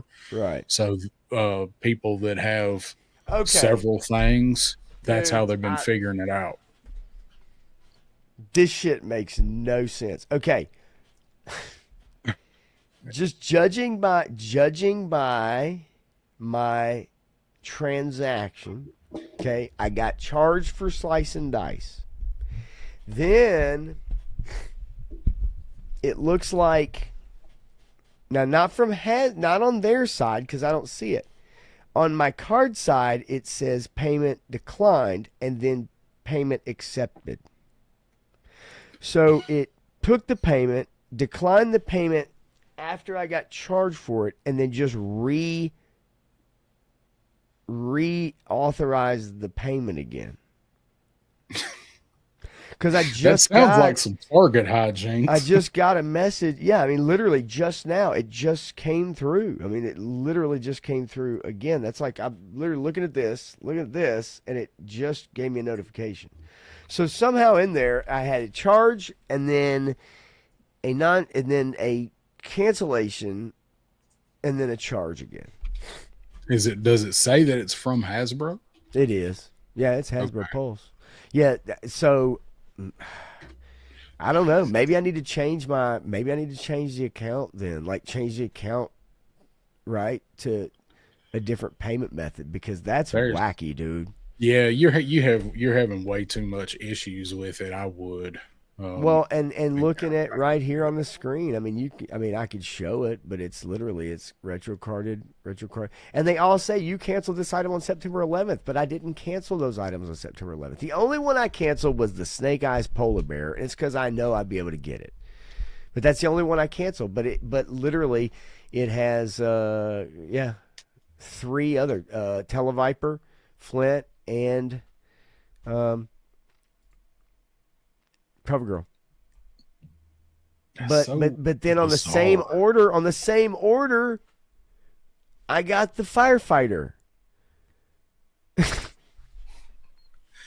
Makes no sense. Dude, this shit is wacko. I don't know what's happening. Okay. Anyway, all right. Sorry about that. That just grinded everything to a halt. I apologize, but like I'm like, what is happening right now? I literally have no idea. So now I'm worried, of course, because you remember they canceled my snake armor. Yeah, you had to call and get it. And I had to call them, and they canceled it for no reason. And the guy couldn't tell me why. He couldn't tell me why it got canceled. He couldn't tell me what happened. He literally couldn't tell me anything at all. They can't tell you shit about the payment when you call. That's what's so bad about it. Okay, so Snake Armor now says approximate ship date September 23rd, even though I got a notification a while ago about it being ready to ship. Make sure everything is in order. So it's still going to be, 5 days? Right? 17th, 23rd, something like that? Yep. So, or 6 days. So, interesting. Okay, well, anyway, let's move right along then. All right. Call tomorrow and get that shit straight. I am. I've definitely got to call tomorrow because I don't know what the F is going on here. Okay. Todd C's here. What's up, Todd? Toddy. What's up, hot toddy? How you doing, buddy? Let's talk about the toy museum. I have this pulled up. Yeah. If you, It's up to you. I mean, I've got like, the thing right here from News 10. But the Strong Museum announces 12 finalists for the National Toy Hall of Fame. I don't know if anybody's ever checked this out before. I've watched a couple videos on the National Toy Hall of Fame. Some YouTubers have kind of done some interesting videos, but here's the it says the finalists for the Toy Hall of Fame have been revealed, and then they're gonna induct in November the ones from this list, which is Battleship, Catan. I guess that's how you say it. I don't know. Maybe correct me if I'm wrong. Right here, this is the list. If you click the link down there that says here, it shows pictures of them. Yeah, it's they've got them right here, actually, the pictures. But I guess what you're talking about, like the individual pictures where you can go through them. If you click that, it will show them. It'll blow it up a little bit. Let's see, press release. Well, it did. It ain't blowing shit up for me. So, damn it, I did it earlier. All right, so anyway, what? Battleship, Catan, Connect 4. Oh, it's the other one. It's the ballot. Yeah. Sorry. Okay, so okay, there we go. Connect 4, Cornhole already being nominated for the Toy Hall of Fame. What else we got? Let's see. Where's the little arrow that tells you? Did you share that screen? Which? Oh no, not yet. Well, okay. So the thing of it is, I'm looking to see where the okay. God dang it! Well, they really make it easy for you to navigate. Yeah. Just show them all on one screen, son of a bitch. That's what I was looking for. Jesus. Okay, Battleship deserves to be in the Hall of Fame. Connect 4, Hall of Fame. Cornhole's a little early for me. That's a little early. They need a few more years of cornholing. Oh, I know. I know. Catan, okay, whatever. Furby. Fuck a Furby. All right, come on now. Yes, Kenzo. Yes, Kenzo, yes. Thank you. Yeah, Furby. Hate him. Okay, this is a real blanket statement here. Scooter. Now, skateboard, I'm good with. Scooter, I don't know. But Furby, again, it says like more than 40 million Furbies sold. I get it. I do. And I have to say, it was something that was like, hey, I can learn. The more information you give me, I can learn. That was a novel concept for its time. Yeah. Right? So the Scooter, Slime, Nickelodeon Slime, which is some disgusting shit. It is. I'm sorry. That's the one that got me. Snow. What the fuck are we even talking about now? Because we're talking about like I was reading through these after you sent me the article, and I got the snow, and I'm like, what the fuck? And let me ask you this, folks. How do you represent snow in the Toy Hall of Fame? Because the shit is fake when it's in there. Oh, my God. You don't have real snow. Read the description for snow. Oh, this is beautiful. View details. Okay, here we go. All right. Is snow just precipitation or the ultimate vehicle for play? Packed into balls, it becomes a mostly harmless projectile. No, that's bullshit. I totally disagree with that statement. Snow can end someone's life. That provides endless fun. It also supports slower constructive play. It can be used to build a snow fort or make a snow angel. Sledding, skiing, snowboarding, offering electrifying downhill descents for the brave. Whether sculpted creatively or sledded or shredded upon, snow makes for a toy like no other. Okay, I agree. Snow does make for a toy like no other, but like, how you gonna have some snow in the museum? It's gonna have to be an artist Cotton balls. recreation representation of snow. Cotton balls. Say what up to So, GI Jet GI. Man. What's up, man? And Kenzo says, Yes. wasn't that a stretch goal for the Haslab? Yes, Might have hit it yes, quicker. yes. Yeah, it probably would have actually. I mean, seriously though, right? Yes, Stanley. I mean, the thing of it is like, okay. I mean, look, I get the idea. So here's the idea. I watched a video. I watched a video on the toy museum, and I watched how they kind of choose. What do they look for, right? And it was interesting because they're like, they're mainly was talking about like play. What is play? Yeah. Playing with things, right? It become many different things. So that description of snow, I get, kind of fits within that thing. Like you can, you don't have to be quick and under a timer. You can take your time. You can build a fort. You can, make an igloo, whatever the fuck, right? But again, I don't know that. I thought we were talking about like physical things that are If made. we get snow this year, I'm gonna scalp some on eBay. I'm gonna send pictures to the Strong National Museum of Play. Is what I'm gonna do. Just send them some pictures and be like, here you go. Okay, here's Spirograph. Everybody remembers Spirograph, right? Which is pretty cool. Like pretty cool. It could, I guess, in a way, help you understand, like like it says here, complex mathematical formulas and stuff like that. I could get that. I could understand that. Star Wars lightsaber? You mean to tell me, in 2025, it's taken this long for a fucking lightsaber to get in the museum? That's what I said when. It's like it seems the Star Wars would already have been in there. People have been playing with lightsabers since they probably started manufacturing them in like 1978.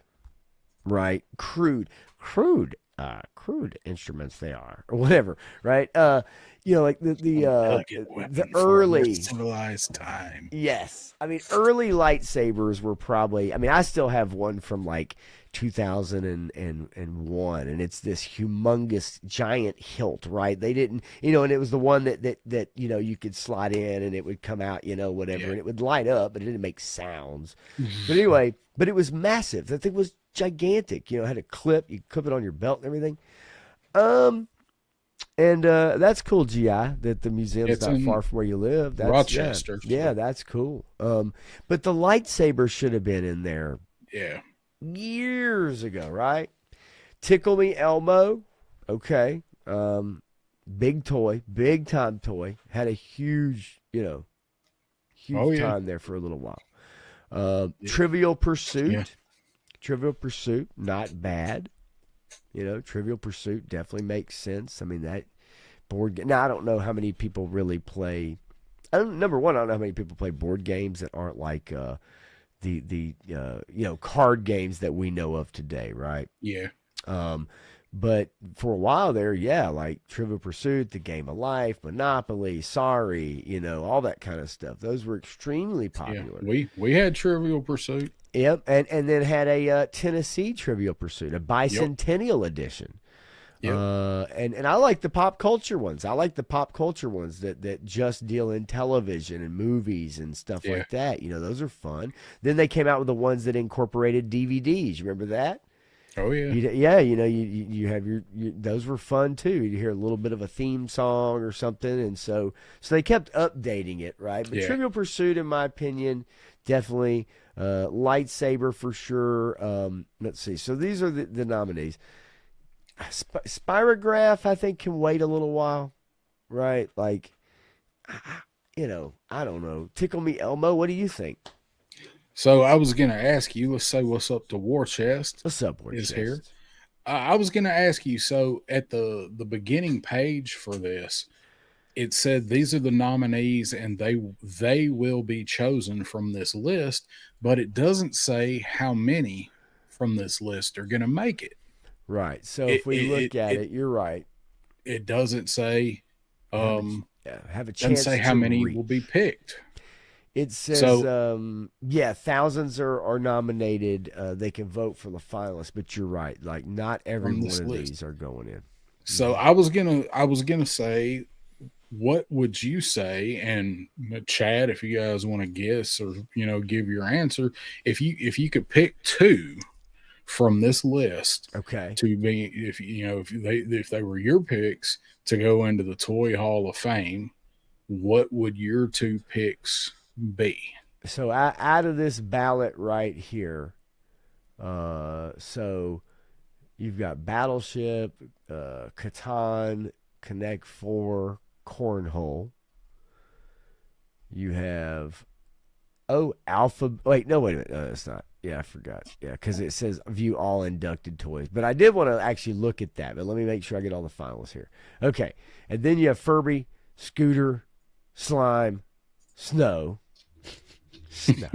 I mean, come on, man. Spirograph, Lightsabers, Tickle Me Elmo, and Trivial Pursuit. Right. So those are my two. Okay, my two are going to be the lightsaber, 100%. Every kid has played with a lightsaber, boy, girl, whatever. Every kid has played with a lightsaber. Beyond that, man,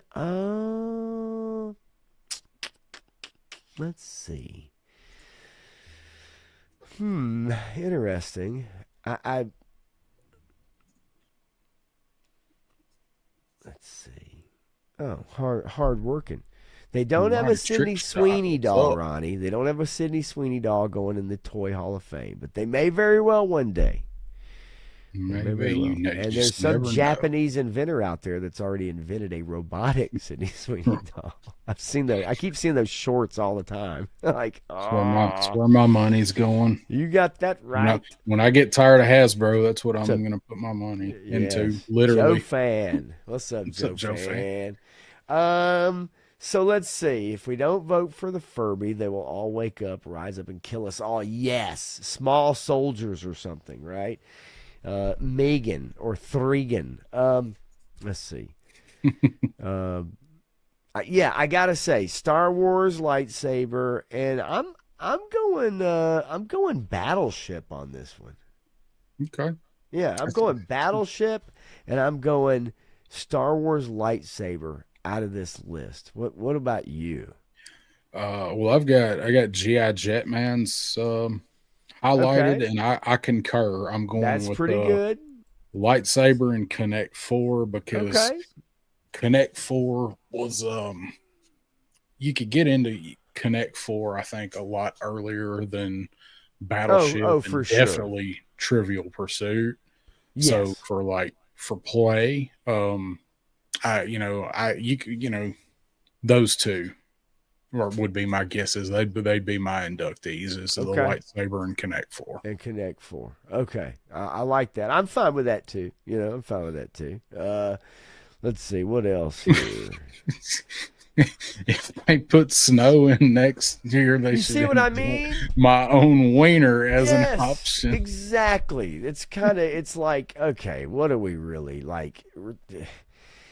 I think this really, truly, and I get where they're coming from with it, but I think truly it needs to be like man-made, Although some people say we make the weather. Cuckoo, cuckoo. No, I'm just kidding. Let's see. War Chest, I would pick Connect 4 or the Slime. I get it. I get where people say that, right? Let's see. Slime came from you can't do that on TV, right? I think Double Dare. Yeah. Well, Double Dare came a bit afterwards because actually Slime started in the 70s. From its commercial in 1976. Okay. Slime has gone on. It says here from its commercial introduction to other playthings and a television star in its own right. There's different brands of slime, so it's not just the Nickelodeon thing. It's actually just the concept and the manufacture of it, right? I just don't know. Yeah, okay. I guess. I mean, we can make a case for all of these, sure. Yeah, I mean, based on their description, you could make a really good case for the snow. That's true. Although Kenzo, I think, makes a great case for rain. Rain next year. Because you can splash in it and you can splash in it. You can drown a motherfucker in it. That's true. Waterboarding. If you gotta, you just gotta. Frankie. What's up, Frank? Yeah. What's up, How you buddy? doing, man? Right. Oh, Silver Bells hanging on a string. She told me it was my ding-a-ling. Yes. Is that yep. The little Chuck Berry. She did write and intend to be dirty from the Oh, beginning. for sure. Yeah, 100%. Yeah, well, a lot of his songs were dirty. Yeah. I mean, I was listening to what was it? Riding Along in My Automobile. Oh, Yeah, that one. Whatever you listen to words of that one. It's the same. It's the same thing. No particular place to go. It's the words of that one definitely. He's like, let's get it. Let's go. He girl. is actually Freak Nasty's uncle. Not only is he Freak Nasty's uncle, but he's the original Freak Nasty. He is. And so he took his name from his uncle's deviant behavior. What kind of snow? Turk wants to know. Well, originally his stage name was Chuck Blue Berry Balls. That's right. They made him change it. It was so it's hard for a black man to get away with that in the 50s. That's right. That's what I hear. Mark Harkness, what is up, buddy? Got a can of slime in 77. Okay, there we go. So yeah, I mean, I look, was a can of slime in 77. See, Turk, now you're talking business, right? Now we're talking adult playtime. Adult toys. Those come in those red band baggies like that. That's Punisher what I hear. comic. Yeah, like the Punisher comic. That's right. Yeah, explicit warning inside, right? Contents may be dangerous to your health. Let's see. Act 4 of the movie. Hey, guess what? They're going to be making that shit. If that's a reference to the fact that yes, we're going to see some movie concepts in the next few years come out that are based off of like Monopoly, Connect 4, Game of Life, shit like that. I guarantee you. And whether they survive or not, we don't know. With a rolled up 20. Damn, you guys are awesome. Y'all are awesome. So anyway, we'll check back in November, right, to find out. Let's see. What is this? Yeah. Don't let the girl make you frozen stir-fried vegetables like mush. Damn, I wish women would teach their daughters to cook. That's it's a sad day for Chinese and my taste buds. I don't see any of that going in the Toy Hall of Fame. No, I don't, but I see it going in the Commenters Hall of Fame. How about that? I like that. I mean, look, I agree on the whole cooking thing, but ultimately at the end of the day, they just don't. That very mistake. They just don't do it. Trying to do stir fry out of frozen. Oh yeah, no, you hang that shit up. Not great. It's not great. G.I. Jet Man. Let's see. Pop expecting to talk about the movies based on board games on these, but yes, I will, dude. I read an article about it, literally, and I don't know that it's Hasbro. I want to say it might have been, but I know with Milton Bradley. But yeah, there is plans to make a list of films based off of like board games and stuff like that. A Magic the Gathering movie, I know is something that they're working on, right? But yeah, so yeah. Yeah, they've been trying to get that off the ground for a minute. You're right. Yeah, they have. But I just, it's like they'll try to do anything. As long as it's a property you've heard of. They're not going to take a chance on properties that you've never heard of. That's why we don't get anything new. It's like it has to be an existing product that you can go, oh, I know what that, and then they're like, well, yeah, you'll go watch a movie about, Furbies or Monopoly. I've seen it. I've seen the Furbies movie. Well, Terminator. I actually watched one earlier today in the shower. Wait a minute. Hang on a second. Furby, not furry. That's taking it too far, man. That's just way too far. Lord, folks. I apologize. Lord. Is down there in Guinea. That's information y'all didn't need to know. I really apologize about that now. It's just how we do it down here. Wait a minute. Hang on a minute. Shoots and ladders game with an evil killer. Okay, seriously, I'm not kidding. And War Chest, the Anaconda trailer looks fantastic. I can't wait to see. Have you seen that? I haven't seen it yet, so I didn't know that it dropped. I just I knew it was coming out, but I haven't seen it yet. It does look pretty funny. I have to admit, it does. Paul Rudd and Jack Black and there's some other characters. Yeah, it's like Jungle Cruise with. It is Jack goofy as shit. Yes, but it shoots and laughs. Man, there ain't no telling. I'm telling you, if they start making movies out of board games, man, then they better do it like Candyland. Okay, so then you better do it like those knockoff horror movies, like the Steamboat and the Popeye and the that's how you go about doing that shit. All right, look, I got to go hit the bathroom real quick. This Red Bull has run through me like a Red Bull, like a charging Red Bull. I'll be right back, and then if any other topics you got to bring up, and then we can jump into our driving us crazy. Driving our lives away, especially in this town, that's for sure. I'll be right back. All right. That is originally what I titled it. And they're like, let's do driving us crazy because we're all just going crazy around in here. G.I. Jetman says it wasn't cats of furry. It was a horrible CGI fest furry. Maybe that's why it didn't do so good. They took out a lot of the furry action. Did anybody see that? Did anybody watch Cats, the movie, the horrible CGI thing? I've never attempted to watch it, and I want to watch it just like I want to get a really good buzz and try to watch it just so to look at how awful it is. Kenzo's no, like I had no interest in it at all. But once it come out and everybody just ripped it to shreds, and then I saw, all of the controversy, I guess, about it.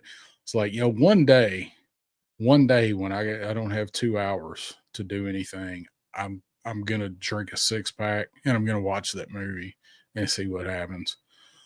Kenzo says no. One, I hope he took care of the other one before we started. I do believe, War Chest. So Stanley says I watched reviews, saved money.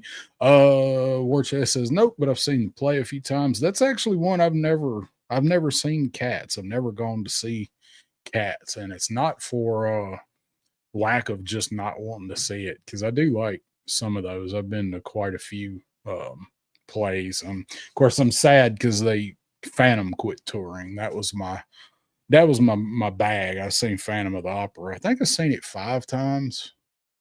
4 or 5. I think 5 though.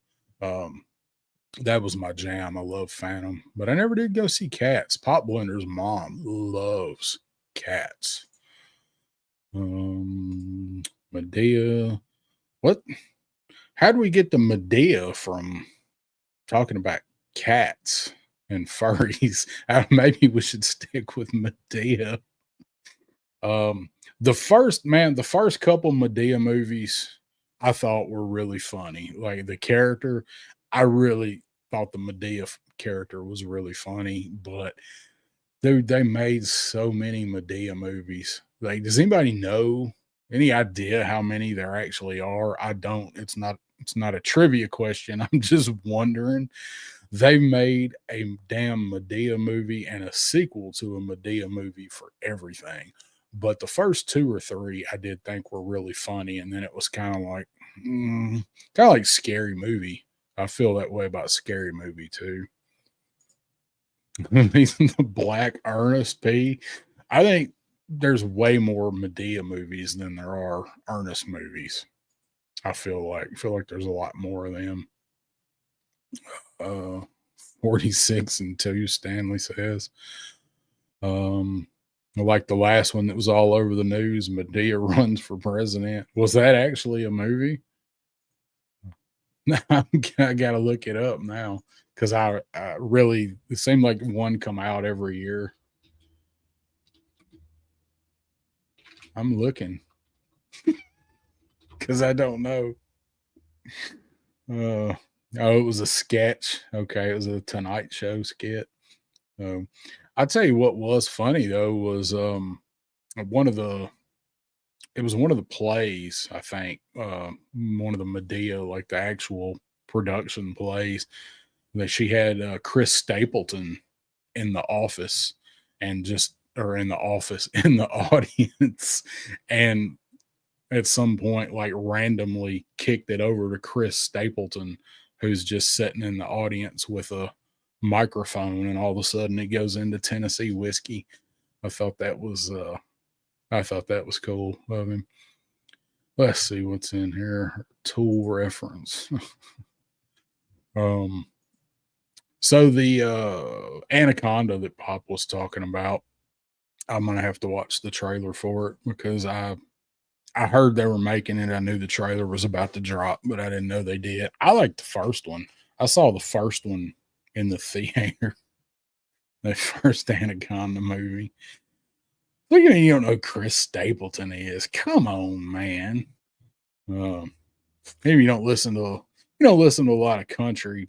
I can see it, but like he got really, really popular a few years ago. Really across a lot of charts, and he's done a lot of duets and stuff with a lot of other people. But that Anaconda, I couldn't believe they were remaking Anaconda. Like of all the movies that they could pick to remake. Mine doesn't want none unless you got buns, hun. You can do side bends or sit ups, but please don't lose that butt. Man, I heard that. I ain't doing no side bends. I ain't doing no sit ups. You're doing none of it on purpose. That's like running. You know, I cut running out of my diet too, unless it's for my life. Yeah. I run if the magazine's empty. You know what? That never comes to that. I can't wait though. I do, based off the trailer, I do want to see that because it looks like a super goofy comedy. And I love comedies like those are in my wheelhouse too. Speaking of Alien Earth, that's a comedy. We're not getting into that, but good God Almighty, that show is just an abomination.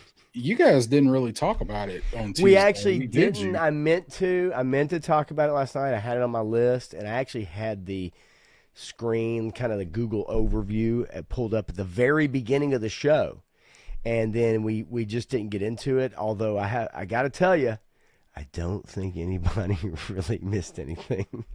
I don't think they even missed us talking about it. I missed you talking about it, but because I wanted to hear what you guys said about it. But I understand, like you just watched it, and a lot of people hadn't had a chance to watch it yet. And go on. So you're right. It's tough on a Tuesday night when something comes out, and then it's like you do want to talk about it. You almost just want to do spoilers. If it's something that people are super interested in, then yeah, you don't want to do spoilers. But honestly, like,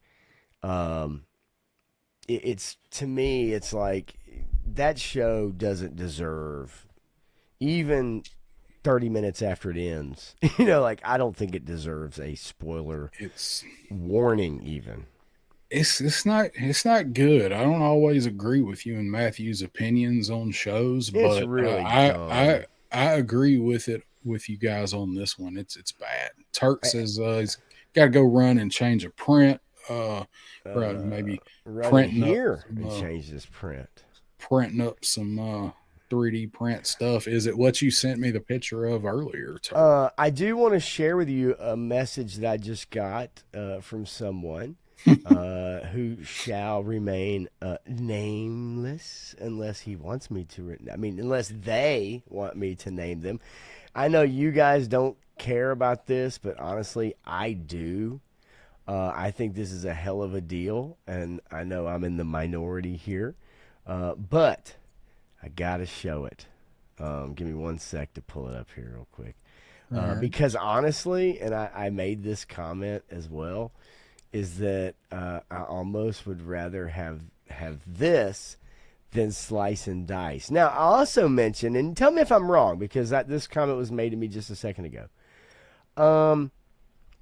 I mentioned that I don't think I'm going to have a crazy hard time finding the retro carded Cover Girl and the retro carded Flint and Televiper. Do you think I'm going to have trouble tracking those down?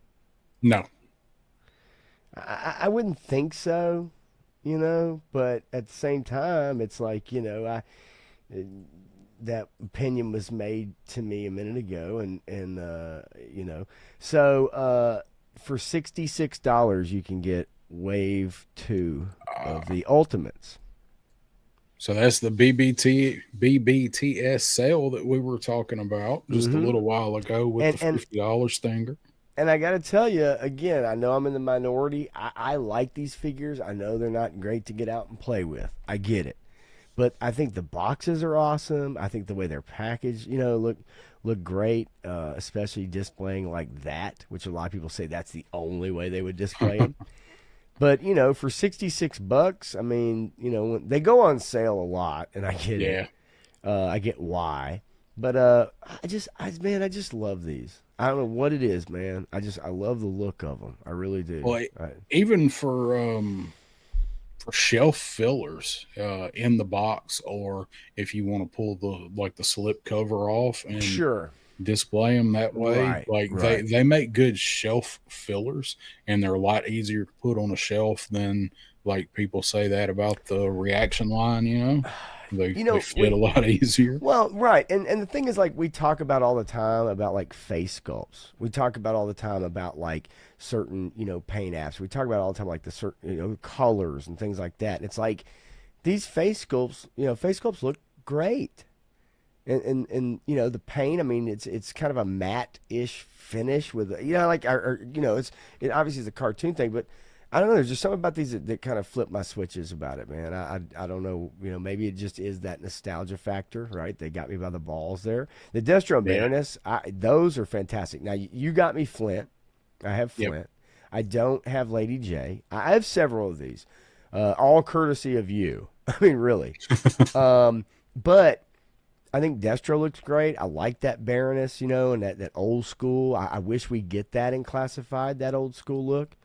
But these look, I mean, they look good, dude. I just know that they're not great figures to have and play with. I mean, if you're going in knowing that they're not very good to play with, just send them out on the shelf or whatever. But $66, those that are in it. I don't know if you can split them up, and get them for, whatever a piece. I haven't looked. I haven't looked. Probably so. So was that like 17 something a piece or whatever that is? Yeah.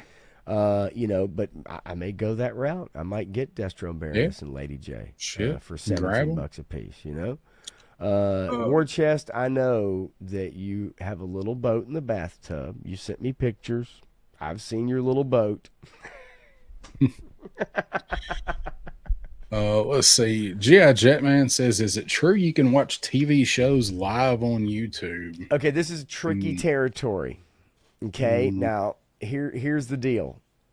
Are you talking about like doing a live stream and doing a watch party and watching the show together? Are you talking about technically illegally someone posting the channel or the stream up there illegally, or are you talking about YouTube TV? Yeah, I don't. Only thing I know is YouTube TV. If you have YouTube TV, I'm sure there's probably avenues to do it, but I don't have any knowledge. The only thing I've been able to watch live on YouTube is college or college football games, and they are by YouTube. And I'm gonna tell you something, there are YouTube creators out there who don't do original content, or they do, But what they do, and he's talking about a watch party, and I'll comment on that in a second. So what they do is to get monetized and to get watch hours and views, they will live stream from the feed the Alabama football game for 3.5 hours. And there'll be like 2.7 thousand people watching that game. And the stream will, I watched the entire game this past Saturday like that.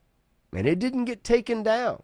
Now, I'm sure at some point in time it'll get copyrighted and all that. Claimed, I'm sure. Or later. claimed, right? So you can't make money. But does that take away your watch hours? No. Right? So in that respect, then now you've blown past the watch hour barrier. Now when you start making your content, now all you got to do is get to your subs. And if you get sub counts during that whole thing too, then the only thing they really do to you is you can't make money off of it. But then from there on, you're monetized in one day. Yeah. So it's kind of a tricky thing. Now, as far as doing watch parties, G.I. Jet Man, you can do watch parties. You cannot show the show on the stream. You can put a camera on yourself and you can watch it along with your audience and do time codes like, hey, guys, we're at, if you pause the stream, we're at 10 minutes and 13 seconds. Just to make sure we're all on the same page, reacting at the same time. I've watched watch parties like that. It is fun to do. But that's the only way you can really get away with that as far as watching and doing a watch party. That's what I was thinking. Oh, yes, Viper Island. Right. Well, yeah, exactly. Yeah, no, you're right. I mean, there are people that pull that shit. Now, yes, Matthew, copyright claims. Yes, they are different. And I'm in a claim. A claim is what I've gotten on my live drum streams. Those are songs that I'm playing. Someone owns them. I'm playing drums along with it. You can, because who the hell wants to listen to a drummer play for an hour and it's nothing but beats, right? Like it's like no one. So I'm playing along to recorded music without the drum part. So it's my drum part with the actual music. So the drum part's removed and then I'm playing along with it. But they claim those videos. They don't strike me, but they claim the videos. So if I was monetized, they would receive any money from ads, any super chats, anything of that nature. They would get all of it, and I would get none. The strikes, however, is usually when you're doing things in bad faith, and you're using a video in bad faith, right? And or sometimes it happens where you're sitting there watching an episode of something and you're commenting on it, and maybe somebody just doesn't like you, right? And or in some instances, very large channels recently have been getting attacked and copyright striked or stricken because they're playing a few seconds of a song and there's someone out there that for whatever reason doesn't like that creator and they're manually going in and they're just copyright striking. And if you get 3 of them and you don't, if you just try to fight them, or if you fight them and you lose, then it goes against you. Sometimes the companies will lift the strike on you if you maybe delete the video, right, or delete that segment out of the video. But if you get 3 copyright strikes, your channel is gone forever. Gone. Yeah. And all the videos you made, if you didn't back them up on a hard drive or download them to your computer, they're gone forever. Yep. It's a weird, kind of a weird thing for sure. Get some of these comments here. Liquid says, There's a lot of them. Will we 100% get that blue suit Baroness and classified? I think so. I think it'll be. I think it will be the Haslab figure or most of it done in the actual light blue with the yellow highlights. And I want that figure, and that's a really good figure. So let's see. Stanley says, I'm watching this stream on my TV right now and chatting from my computer. That's what I usually do. That's most everything. If you see me in a chat, most of the time that's exactly what I'm doing, watching it on the TV and my laptop. Most people watch YouTube on their TV now. the statistics have shown that YouTube has gathered is that now more than ever, more people, most people, percentage wise, are watching on their TV. That's interesting to me. That's actually pretty crazy, to be honest I with you, in mean, my opinion. I do it because if I'm not in here, I'm sitting in the living room, and Right. so I'm definitely not going to come sit in this chair anymore just to watch a stream, unless if I'm in here, playing my toys or doing pictures or Right. whatever, then I'll watch it. But that's what I do. So, oh, all right. So down the all right at the bottom. So let's talk about our favorite drivers and pilots. That's kind of our topic that we come up with for tonight. And we need to Get on with it. Okay. I think we're right on what? time. I think we're good. I think we're What? good. Yeah. Okay, that's what I need. I need What? I need some little John sound bites is what I need. So we went through pretty much all of GI Joe, but I was really looking at, of course, Real American Hero stuff, and we picked our 7 favorite drivers or pilots from GI Joe or Cobra, be either, and we'll talk about why we like those guys. Johnny says, "Wait, there's a topic." So, oh, you do have a Right. little John. Okay. Oh, Oh, yeah, I do. I got to get one. So we pretty much always have a topic, Johnny. It just we don't get to it till the end when we rush sometimes, but we have one. Oh, yeah. So yeah, I knew there was at least one person that was going to say skid mark, but I mean, I come on. wasn't with expecting it to be you.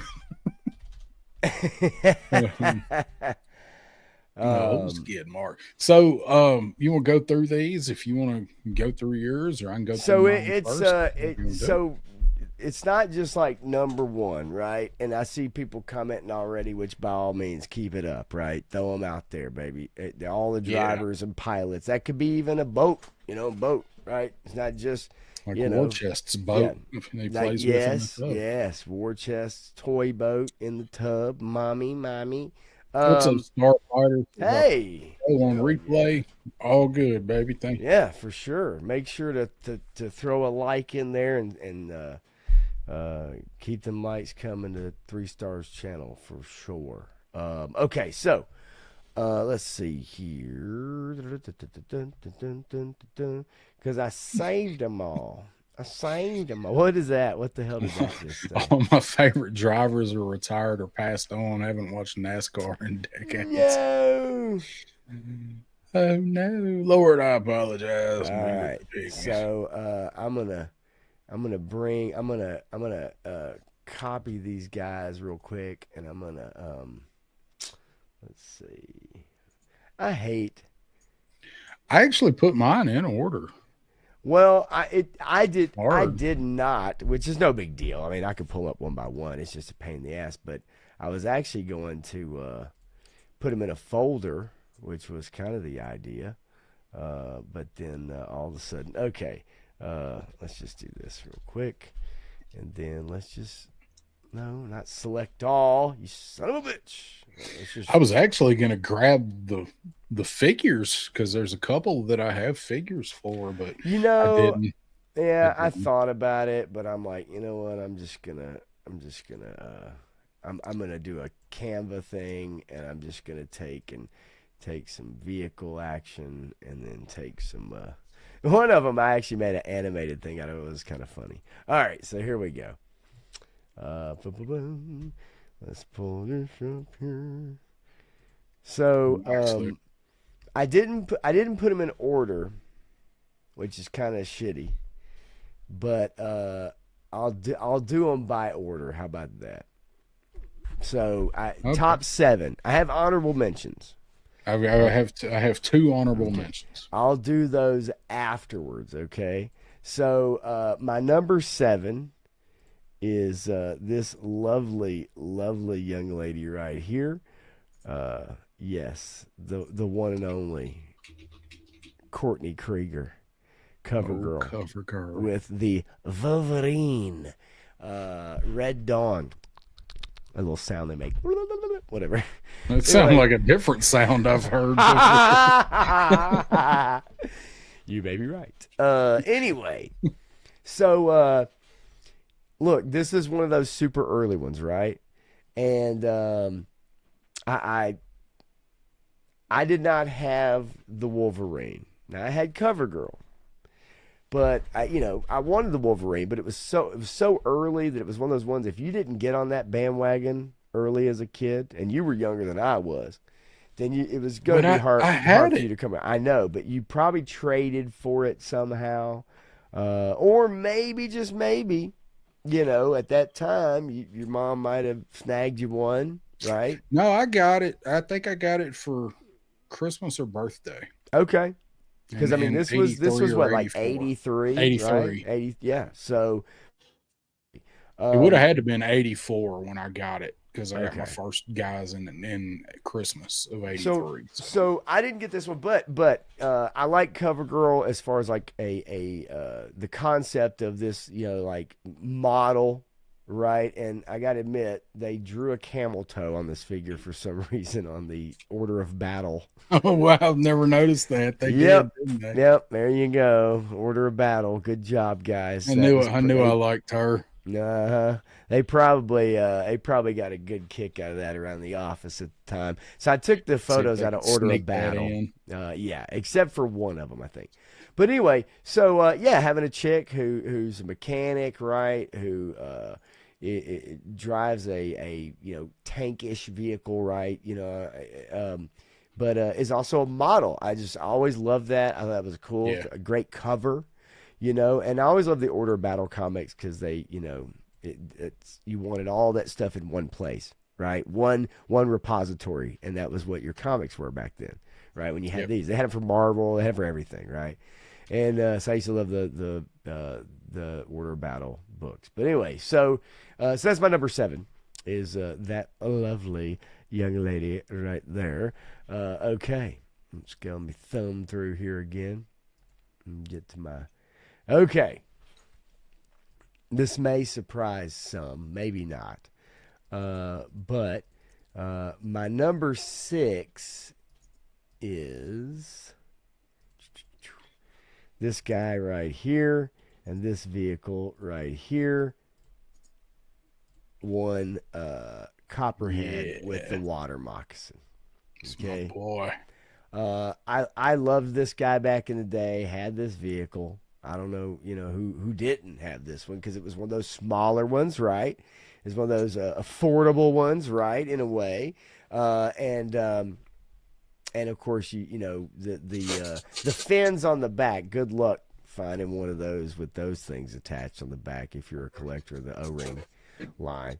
But the figure himself, Copperhead, obviously the way he's portrayed in the cartoon fits right up my alley, But the uniform and the colors, right? But the vehicle itself, how much fun did we have playing with this vehicle? I'm having fun playing with it right now. Exactly. Okay. Yeah. See, there you go. Right.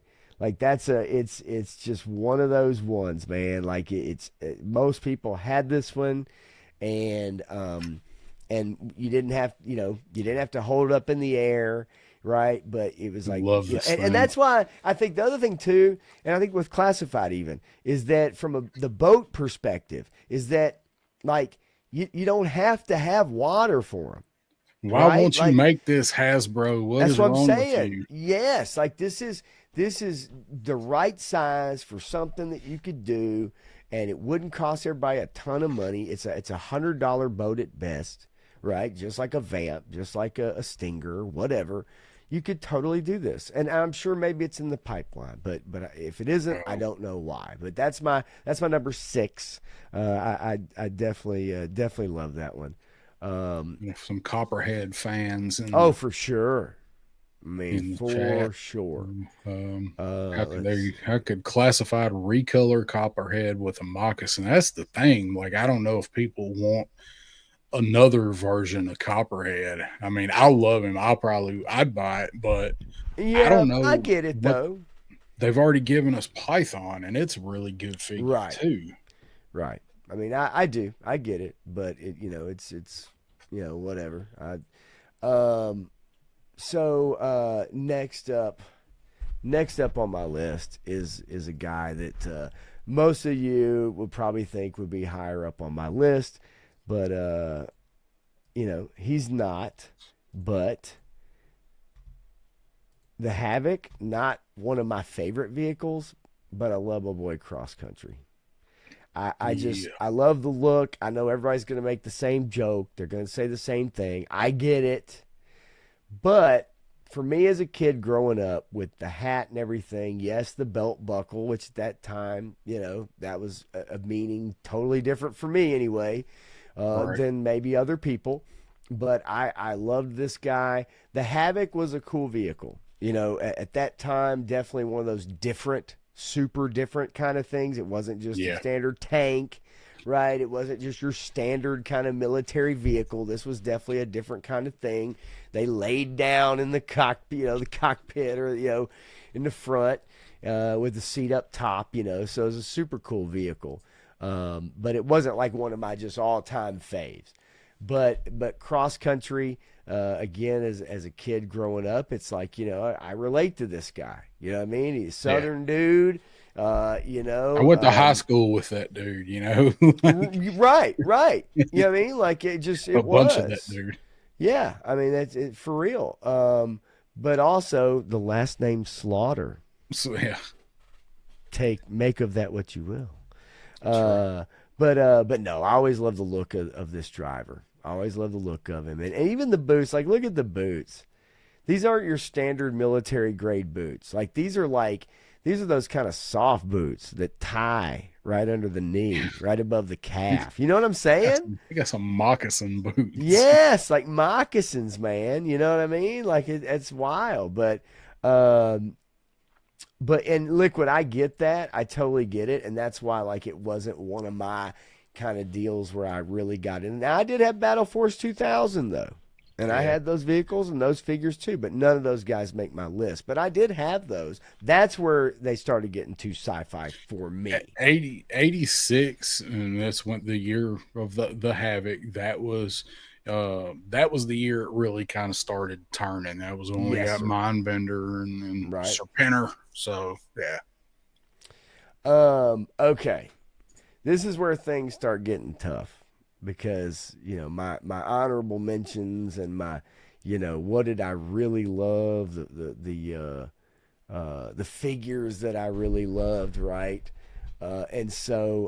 And the vehicle, right? But this is all about the pilot, right? It's all about the right. pilot. So because it's all about the pilot, of course, my Johnny, yeah, right. he loves Uh, Battle Force 2000. because it's all about the pilot. Um, Cobra only had really, in my opinion, one guy that had his own kind of personality. He wasn't just your average Joe pilot. He wasn't just your average guy pilot. Like he was kind of his own thing. And correct me if I'm wrong, okay? Other than, and there's a couple in there, other than, but as far as a Cobra, and it was this dude right here, one Wild Weasel. Um, Yeah, so, of course, I love the plane, but as far as a driver slash pilot, all the others were like some kind of the Lamprey. Love the hydrofoil, but the Lamprey is it's okay. That's just it could be anybody, right? yeah. I mean, you look at any of Boat them, right? Viper. Yeah, Boat Viper and plane, but Wild Weasel was Wild Weasel, There's right? only He's one. individual, and also his arch nemesis was Wild Bill, right?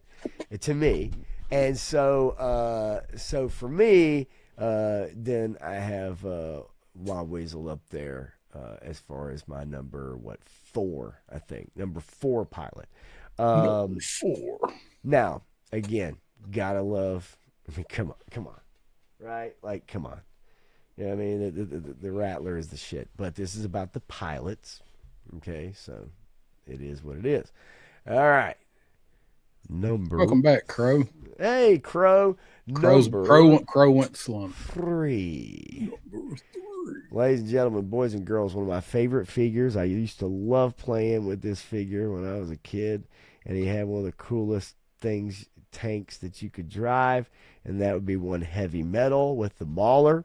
I loved Heavy Metal. I loved that figure. The 5 o'clock shadow on the figure was amazing to me at that time. I was like, this dude is awesome. And of course, the vehicle he drove is a classic. Man. Beautiful tank with flaps and everything, right? I mean, but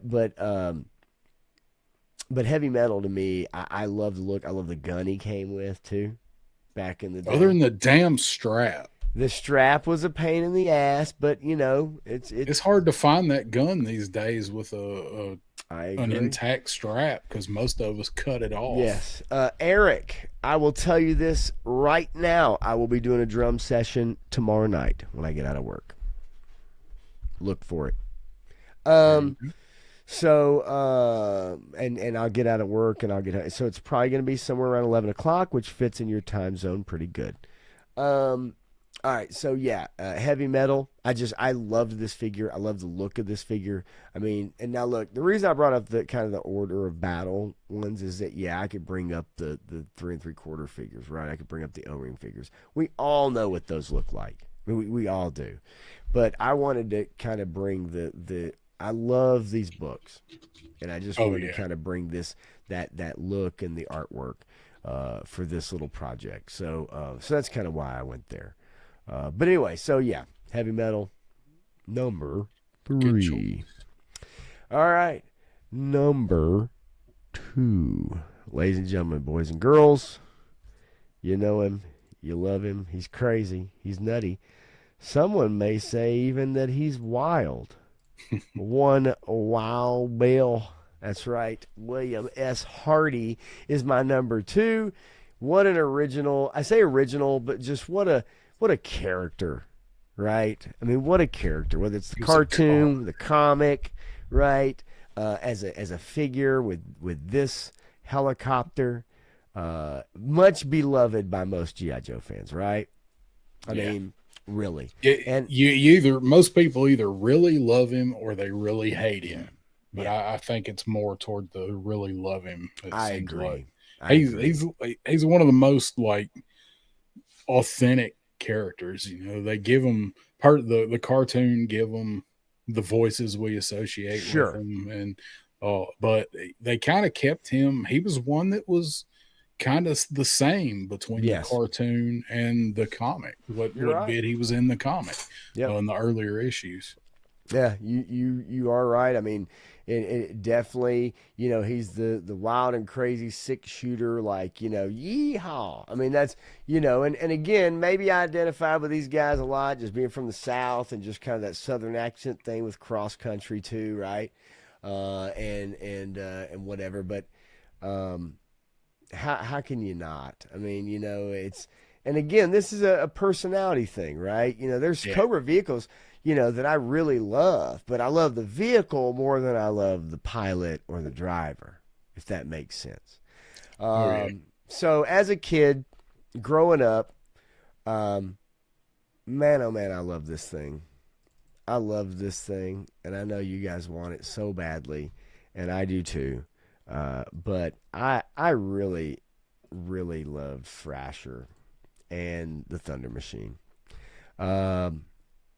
I mean, I really did. When we used to play with these guys, dude, I loved Thrasher, even just as his own, let alone with the vehicle. And of course, the front end being like a Pontiac Trans Am was right up my alley. Yeah, it was perfect. You know, perfect for the time. Yeah, but Thrasher to me, as a Dreadnought, and you know, as a kid, I wasn't like the huge Dreadnought fan. I had ones I liked. You loved them way more than I did. I love me some Dreadnoughts, dude. And I liked Zartan. right? But Thrasher and the Thunder Machine was my jam for Yeah. sure, more so than really any of the other Dreadnoks. So when we played Joe's as a kid, y'all, like a lot of times we would pick, like we would put them together and we would pick who we were going to use when we played, because we had a lot of the same figures, and sometimes it was contentious when it was something that had just come out and we both got it because we both wanted to play with it. So Yep. we would have to, like, this time, you'd get Thrasher and the Thunder Machine, and then next time we play, you're like, well, you played him last time, so it's my turn.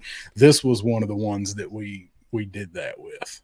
Yeah, I love the look of this guy. I know some people weren't crazy about the hair and the green kind of stripe in there and everything, but for me and I, again, he has it's this machine, right? But even him, it has that road pig, post-apocalyptic, Mad Max road warrior kind of thing going on, and I love that shit.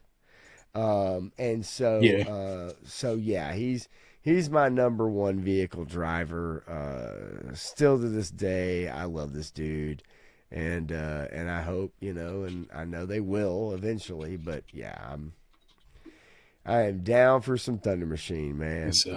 And I like, Stu says, like, Tomahawk. Yep, lift ticket was cool. The thing of it is that, and you and I kind of talked about this a couple times before.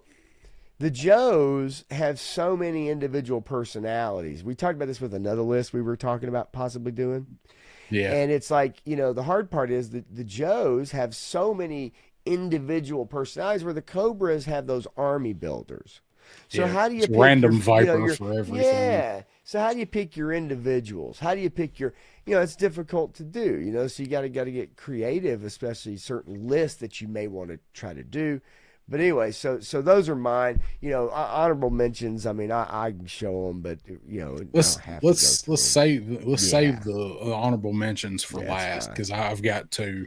So I'll go ahead and pull mine up. I didn't have time to get as eloquent as you did. Oh, dude, doing that's just the slides. Look, copy paste, change the color of the back. You know what I mean? Like, I just for the hell of it. But yeah, I get it. Trust me. It's like, I had a extra 30, 45 minutes just to kind of try to whip them together. But definitely took me a while to go through the list. That was the hardest part, was going through the list.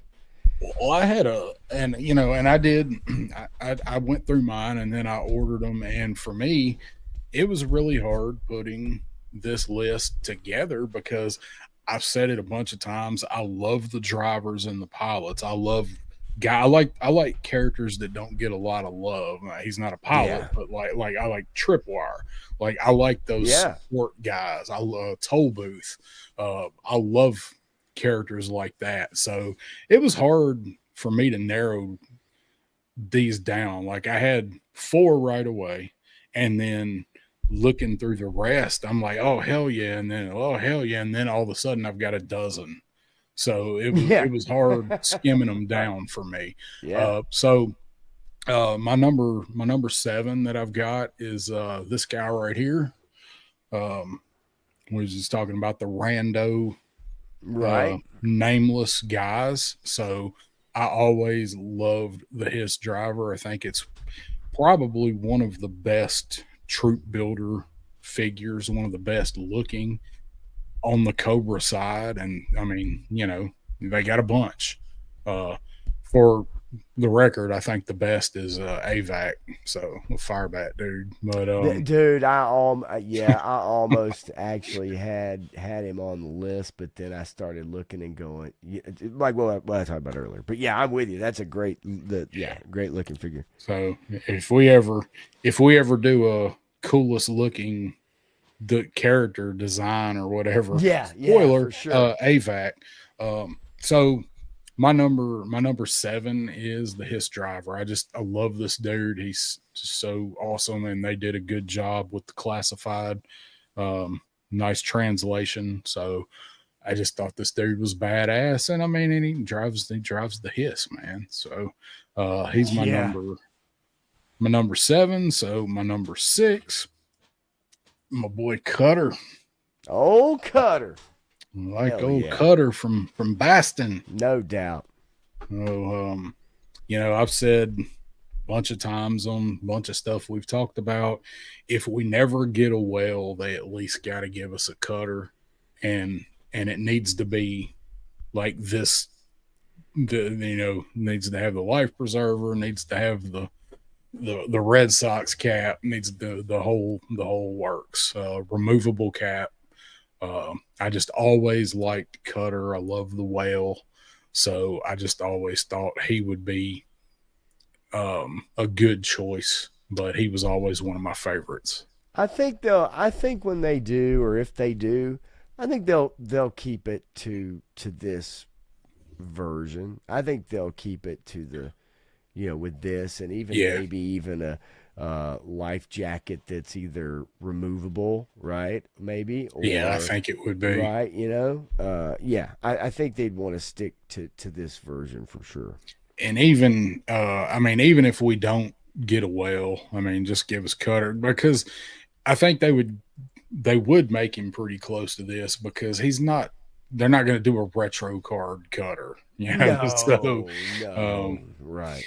Yes, Lone Dragon. His name is Skip A. Stone. That is his name. You gotta love how they name some of these guys. You got Albert Pine for Alpine. So some of these names are just absolutely bonkers. So he is my number 6. So my number 5, and I'm doing this in order. So the slides are out of order from the number, because I know I'm working my way up to number. I know 7 is number 1. So there's a Wild Weasel. Everything you said about him, the individual. He had the great rivalry with Wild Bill, and then with Ace in the comic, and Wild Bill in cartoon. So I just absolutely always loved this dude from day one. When I got the Rattler for Christmas that year, I like the fact that he always hung out with, like, you always put this dude with like Copperhead and Scrap Iron and Firefly. Yeah, right. Those 4 were like their own little, like, second tier, group. They were always messing around together. So I just character design, the way that they did him in comic and cartoon. So I did too, Liquid, where they talk about his mouth injury.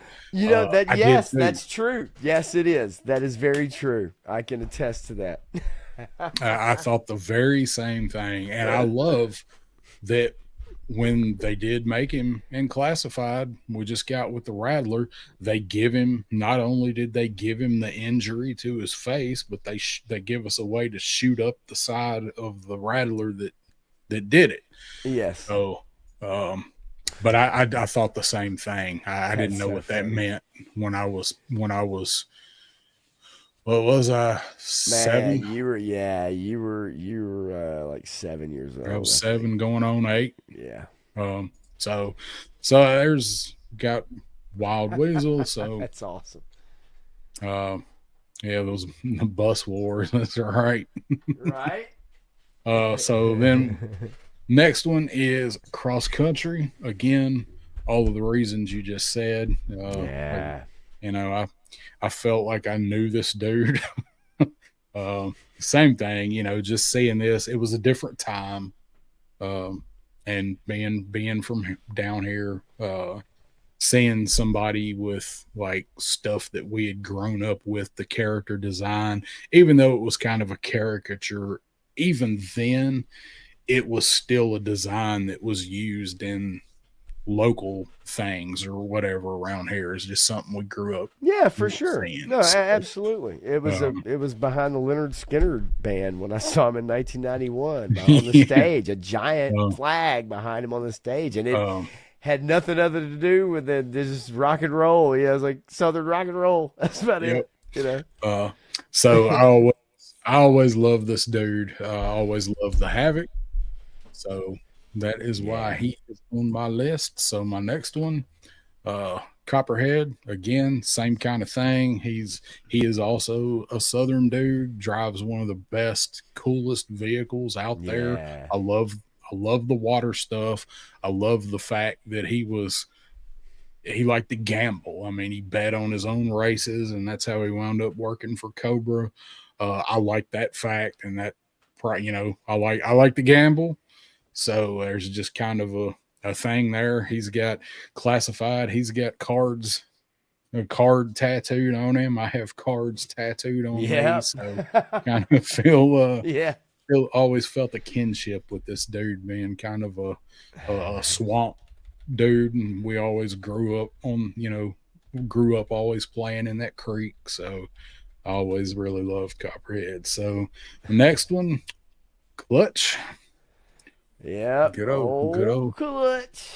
Um, He's uh, good. He's good. gotta have Clutch, and he's, as you can see, up there pretty high for me. He's number two. V1 or V2, Uh, right? I One or, I like you know.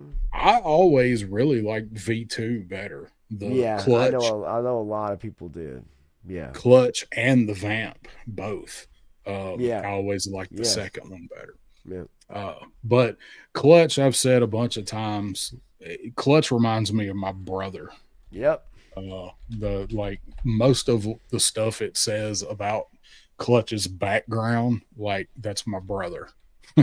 chasing chasing women and work under the hood of something, working on it. And like it's, you if they could have put smoking weed in there on this file card, Oh, it would have been straight would have up. been Yeah, my it brother. definitely would have been Dude. straight up, right?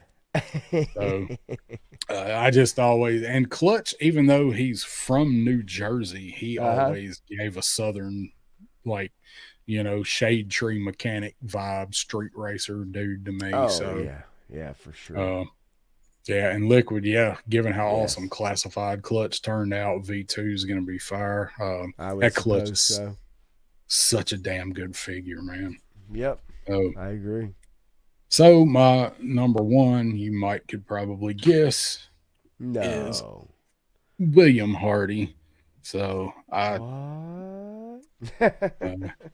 everything, awesome, though. everything.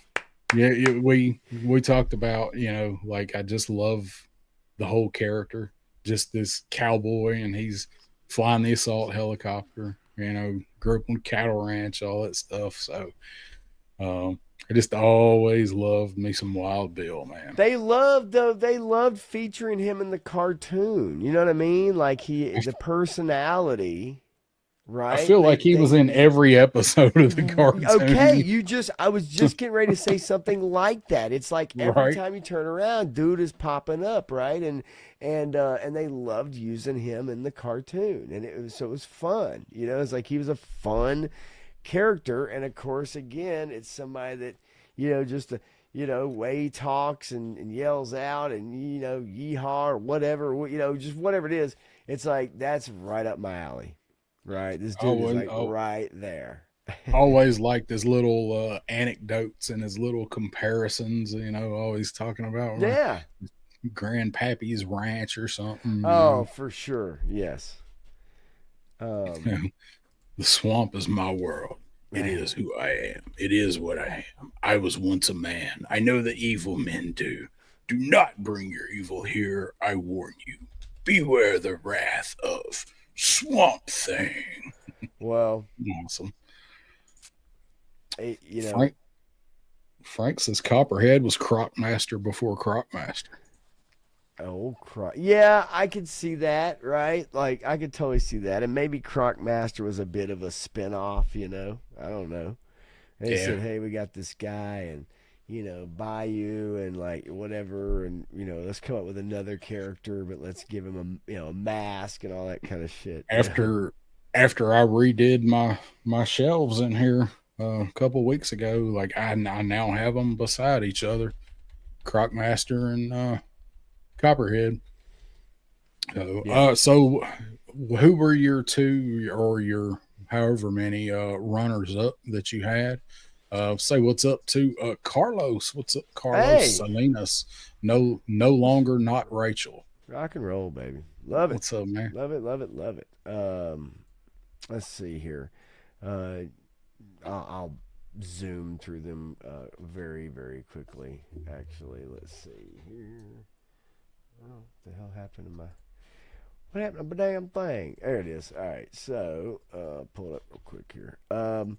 So some people were asking for him, but I'll get to him. If I had to go back and like do the order again, as far as honorable mentions, then really it would be where's it at? Okay, it would be the lamprey, because I actually really liked playing with this figure too back in the day. I love that grease gun. And so, Yeah. like, I had a lot of fun with that, and just the silver and the blue. I love those colors together. Let alone the vehicle, obviously, right? Well, The he was vehicle, perfect. He looks like a minnow, like a uh, fish in the yeah, water. like it just, everything worked about this combo for me. But I did like playing with this figure a lot back in the day. I mean, use him as kind of a regular trooper a lot of times. And I'd Mhm. set up my battles and stuff like that. But I love the gun, and again, those damn straps. Straps.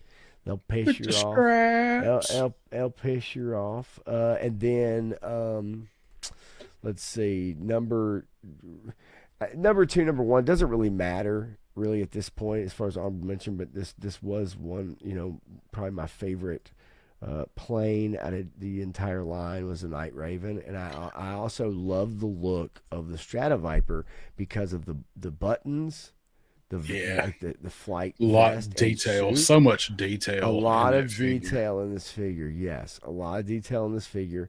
Let alone what a great thing that the Night Raven was as far as a plane itself, with the drop down canopy and the wheels, and then you had the drop down there, the missile, and then you had the little drone on the back of it, or whatever. But yeah, I actually love the detail in this figure, and the chest I thought come it out would have with been the on your. handgun. I thought it would have been on your list of seven. He was gonna be, but after I started really going back and looking at it, I was looking at the personalities, and I was kind Right. of like, Wild Weasel to me was a better personality, and that's Yeah. really why I chose him, because if you think about it, it's like they featured him more so like that, and I thought, maybe the Stratoviper deserves some love, but I think the Night Raven gets plenty of love. So, last but not least, per request by somebody, is yes, Frostbite with the Snowcat.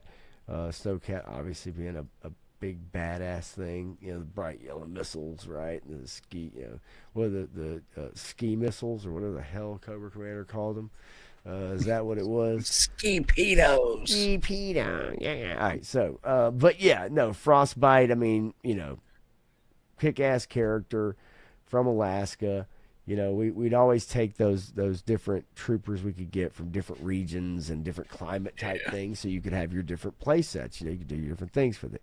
So for me, that was another one that I obviously enjoyed. And the Snowcat, I know you really, really like the Snowcat. I liked it fine. It wasn't I like, loved it. top of my list, but I love playing with that vehicle.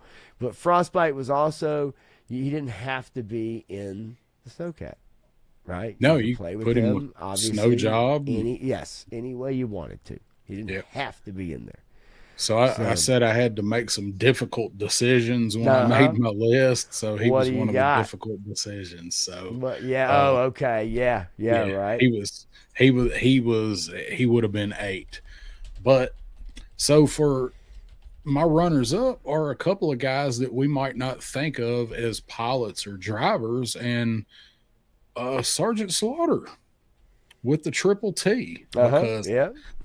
I Yeah. didn't have the mail away Sergeant Slaughter, Yeah. and this was my first Sergeant Slaughter figure, and I love Sergeant Slaughter. So you just don't always necessarily go to thinking of him driving the triple T first. He's associated with it, but I don't think most people, when he comes in their mind, think of him driving the triple T. I don't. Right. You're right. So he is a driver pilot. So I had to throw him in here. And yes, that was another very difficult cut that I had to make because I love Steeler, dude. So yeah, that was a hard one. So the next one that I have is along the same lines of Sergeant Slaughter. Is one that most of us, I dare say, do not think of as a driver or pilot when we think of about that guy.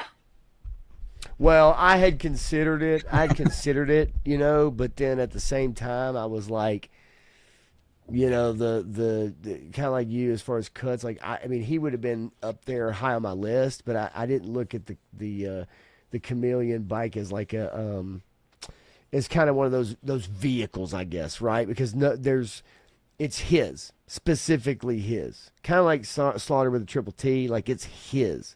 But I can see other people maybe flying a plane. I can see other people driving a snowcat. I can see other people, you know what I mean, like that kind of deal. But yeah, I was very right there with you, for sure, right there with you. I almost pulled him out of there. And Zanzibar was also a guy that I had back in the day too with his skiff.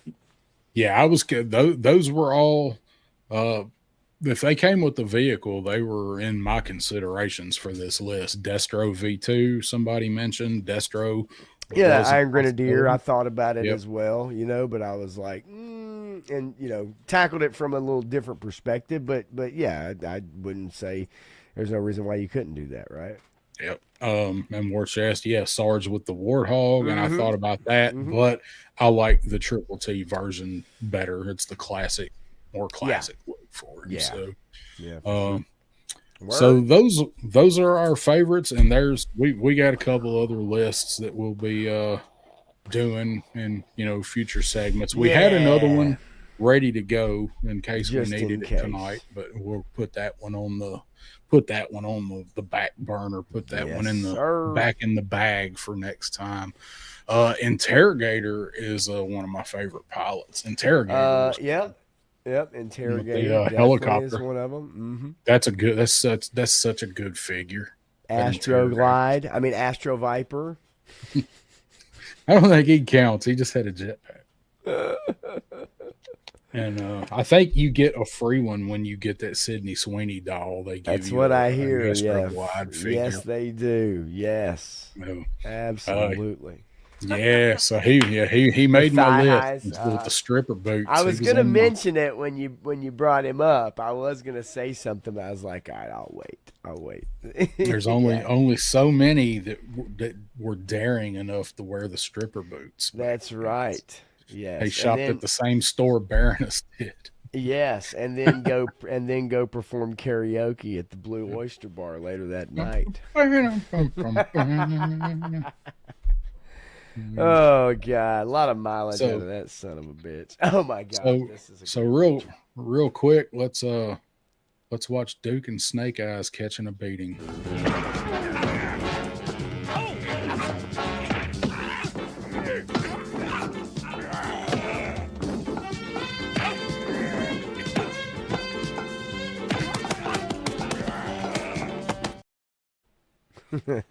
Always like to see them two get beat up. I love the music though. I would love to do. So that's another one, right? Another good one is songs and stuff, right? There's not a ton of them. Man, there's some great songs in those cartoons, dude. Oh man, there are. When you were talking about the Night Raver, you got me thinking about. I used to date her. Have you seen on Facebook, and it's remotely related to the Night Raven? So there's a dude that has 3D printed the X-Men jet, and it holds like six 6-inch figures. No, I mean I haven't seen it, but I can imagine it's pretty cool. So the 3D printed Night Raven, was making the rounds last year. That dude did make it, and it was like the size of a recliner. This thing it's bigger than that. It's huge, but it's if you're in the Joe Facebook groups, you've probably seen it because he's been posting it in there. But I didn't. I just thought of it. I should have got the pictures for it and gave dude credit for it. But it's out there if you guys want to look it up. It's badass. So Stu, he's another one that barely got shaved off my list because I love Toll Booth. So I'm gonna be sad when I have a bridge layer and no Toll Booth figure. Right. I mean, I won't be real sad because I'll have a bridge layer, but I need Toll Booth. Yeah. So, you can make one. Kill this banner here. Yeah, I'll have to whip something up. God knows we got enough sledgehammers now. So, excuse me while I whip this thing out. Excuse me while I whip this out. What's up, Wraith Mace? Wraith, what's up, buddy? How you doing, man? Really going on, man? Let's see. What's Matthew saying? Mail Away Sergeant Slaughter was 85. June 85 was the first comic appearance. September 86 was Arise, Serpentor Arise, first appearance of Sergeant Slaughter and Sunbow. Yes. Issue 48. I agree with all of that. Yeah. It's right. Yeah, it's over here. I don't think I moved it around when I redid everything. So. I had to tape up a bunch of comics today. I had to bag and board and tape, and I've been very lazy on it. But I got them all in order and all of my boxes and ready to go. And can't wait to read this one. I'll give you a report on it and let you know. Yeah, I'll probably read it here in just a few minutes, actually. All right, because I'm going Saturday or Sunday. I'm gonna go grab Joe 11. So we're getting kind of toward the end here. Yeah, so we're getting at the end. Yeah, we're getting there. We're getting to the end. If that dude had a personality, right. God, it's so hard actually calling you Carlos now. I love instead of not Rachel. Love it.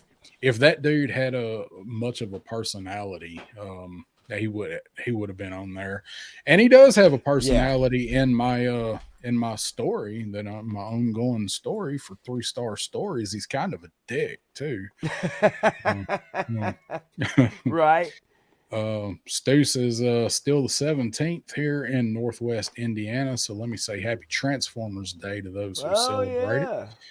Happy Transformers Day. Right. Shit, I forgot. Yeah. Well, you always loved it when I made that sound. Absolutely. All right, so I need to save that sound. Actually, I need to save that sound on a sound, like soundbite or make whatever. that a MP3 on your phone. Well, I could. I've had the Zelda tone for years now. I kind of hate to take it off of there at this point. And you know how sometimes like you think, I'm gonna add that as my ringtone, or I'm gonna add that as my text tone, and then you go to do it and you're like, oh shit, that ain't loud enough. It's like there ain't no way I'm gonna hear that, or whatever. No. As good as it sounds, Well, I've had the I can't say anything. I've had the Boom Shakalaka for years. Why not? From NBA Jam. Frank and Kenzo are out. Have a good night. Before we give our upcoming what we're doing, I was going to give an update. What the hell are you opening? You got a bag of chips? Yep, a bag of chips. That's exactly what I'm opening. And he looks blue and red, and he's got a large penis. You looking at order? Oh, you looking paintball snaky. So, coming up in the now moving into the near future on the channel, I do have some news on Tuco Viper. Yes. So I do have a hopeful date. I'm not going to give it because it could get messed up. I do have a hopeful date to have the video done. Tuco Viper is on the last leg of his journey right now. And then when he is done where he is right now, he will be coming back to me. And then me and Pop Blender has to finish his pictures, which you're going to have a weekend to get done, by the way, when this happens. And we're the last two. Works for after me. after he leaves where he is now. We are the last two, and then I will be busting my ass in the month of October working on getting the video ready. I hope, tentatively hoping for the first or second week in November to have the video done. And it's moved out when people have asked me, like, because I was hoping for September. Like, September ain't ever gonna, ain't a question. It couldn't be September now if I got him next week. Yeah. And I'm not gonna get him next week. So I'm gonna say tentatively the first week in November. Hopefully, fingers crossed. It's not on. It ain't on me. So everybody keeps asking me. It ain't been on me. No. I'm. It's been like herding cats, is what it's been like. Well, and that's when you do something like that, it's like, again, as much as you can have, like, hey, this, take, this, and this, you got this much time, right? It's got to be shipped. It's like inevitably, it's going to fall behind that frame, right? Oh yeah. Yeah, I think it's almost impossible to be able to keep it all on that time frame. Because even if somebody has the best intentions, when it gets shipped to them, they may have some shit going on. Oh yeah, and that's happened. I mean, we've had right. folks that have had him and had that happened to me. Funerals. When they've had him. So Figure Fight Club is in the house. What's up? What is going on, brother man? So that is the update on him. Hopefully he will be making his way back to me. I hope next week. I think next week reasonably. Sweet. It's gonna take a little while to get to me, but can't give any details. But I did get kind of put under a little bit of a deadline with him, which sounds weird because it's my project, but I did get put on a little bit of a deadline. I can't go into details, so I'm trying to hit a deadline with him. Interesting. I kind of have a feeling I know what that is. Yeah, I hadn't talked to you about it, but I will. I can get. Hey, where'd you go? Damn it, Bobby! What in the hell? What the hell's coming with me? You hear? Looks like popped out. At least he made it all the way to the toward the end of the stream. So, all right. Oh, there he is. He's back. Oh, there he is. He's back. I gotta change my sound settings real quick. Yeah, I turned my mic to the left, and the cable kind of changed. To the left. To the left. All right. Yeah, the cable changed on it. It bounced out and lost the connection. So. All right. Well, you back. So that's where we're at. He's at second to last, or the last stop before he comes back this way, and he will be headed back south. So hopefully we can get him back quick. Pop Blender and I can get ours done. I need a day, maybe a day and a half, because I got a lot of driving when I take him out, and a day of driving, and then a day of some indoor stuff. So, and I saw somebody ask it, I highlighted it. It was GI Jetman. What's Tuco Viper? What is Tuco Viper? What indeed? So GI Jetman last year, late spring, early summer, had the idea, how awesome would it be if we did got a bunch of creators and people in the community and toy fans just in general, whatever, and do the thing that they did. It's been going on for years. People did it with the gnomes, the roaming gnome. People did it with the gnome. Basically, you get a bunch of people, you send it to somebody, they go out, hang out with the gnome, take pictures, whatever, do their thing with it. pack it up, send it to somebody else, and it just makes a big circuit. And everybody that gets him gets to hang out with him and do whatever. So I've been asking people to take him to like local landmarks and take pictures. Just take him to a restaurant where you eat in your hometown. You don't have to like go out and buy tickets to the amusement park and take him, but just something, show parts of your town, and then mix him in with your toys and let him have a little play session with your other Vipers or whatever, just whatever kind of picture somebody wants to do. And it's just a fun little community project. And so what's going on is he's being mailed from one person to the next, and then they mail it to the next and the next, and it just goes in a big loop. And eventually it comes back to me. And they are all, he's gathering souvenirs from all sorts of things, political rallies, restaurant menus. He's gotten a very large amount of cool custom printed things made for him. All kind of stuff, bumper stickers, flyers. I just wanted people to put stuff in from their area just as a souvenir for him. It didn't matter what it was. So I've got a lot of that stuff's had to come back to me twice because it's so much of it. So, but there's more coming back with him when we get him.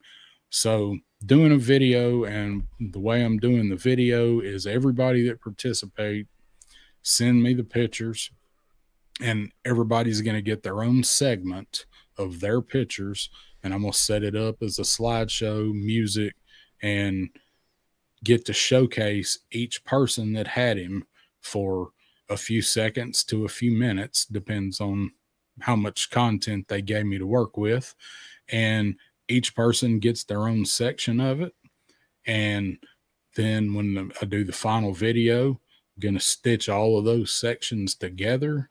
I'll come in and talk a little bit between the sections and be like, oh, and now he went up to, wherever. And then I'll show some of the memorabilia that those people sent for souvenirs in there, figure out how to work that in. And I'm really looking forward to getting this thing completed. It's been going on for a long time. But we've had some really good Joe Bros involved in this, and people have had a lot of fun doing it. There's been a few people that I don't think they've had any fun doing it because they've basically just done nothing but fuck off the whole time they've had him. And I've had to keep saying, hey, he ain't doing anything. I need to get this back on the road. What are we doing here? Yeah. So, and there will be a deadline for pictures for anybody that owes me pictures to go in this thing. There will be a deadline set for next month to have pictures to me, because I still got to put it together and work these pictures in. If you miss the deadline and you send me pictures after that, you're going to be ass out, because I've been asking for them for months. I love being ass out. And the final video will reflect who set it behind 2 months. We're about 2 months behind, and it's going in the video. So just know your ass gonna get called out. Oh, so anyway, hopefully I got some calling out to do on Sunday night, brother. So hopefully I'm aiming for the first week in November, so we'll see how it goes. But it's been a fun time. I'm just ready to get it over. It just takes a while to get through that process, and get it shipped out, all over. But and then as far format wise, I would assume email would probably be the best one, don't you think? Maybe, I guess. Yeah. I would assume so. Yours. And I was answering Matthew like I've got Matthew's, so I'm already done with your section. He's probably asking for everybody else. He's probably asking just to get Messenger, just to get that out there so people get it. Email them to me, or you can Messenger, Facebook or IG Messenger, or just email them to the address attached to the channel. The DownSouth 7, the number 7 spelled out. So I did want to give that Yeah. update. So, like, hopefully in next 2 weeks he'll be back here, and we Heck can yeah. get some. We can get some progress done on getting this thing finished. Hell So, yeah. and then talk about what might be next. So, we got coming up on Pop Blender. Sunday I'm night. trying to burp. Yeah, don't hurt yourself now. What are you? um, Blender. yeah, no, just Sunday night. I thought about doing something Friday, but I've got to go hook up a record player and surround sound system for my son. They just moved to a new house. He's got a big old room, so now he can hook up this record player and play his Sinatra and all these Finally. other records he's got. So I can't wait to get that set up. So I thought about doing it on Friday, but by the time I get done with that and everything and get back here, so I'm just saving everything because on Sunday night we're gonna go through just straight up. I tune in if you want to. If you don't, you're tired of it. I get it. But I'm going through the Charlie Kirk news and I'm going through a lot of the ramifications and repercussions of all the stuff that's happened over the last several days since then. And so if anybody's interested, by all means, tune in to Unfiltered. It'll be at probably 9:30, maybe a little earlier on Sunday because it's going to take a while, and I'm going to take my time with it. So, but that's all I got really on Sunday. You guys know Tuesday nights with Matthew. Y'all know the drill. Y'all know what's up. Everybody in here. So yeah, that's kind of really it, man. I got band competition on Saturday. I'm looking forward to, man. But yeah, as far as the channel, Sunday night's really the main thing. So I'll be going through a lot of that stuff.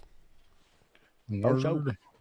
About you? Same time toys pop back in. What's up, Yeah. Shane? I don't think I've got anything coming in.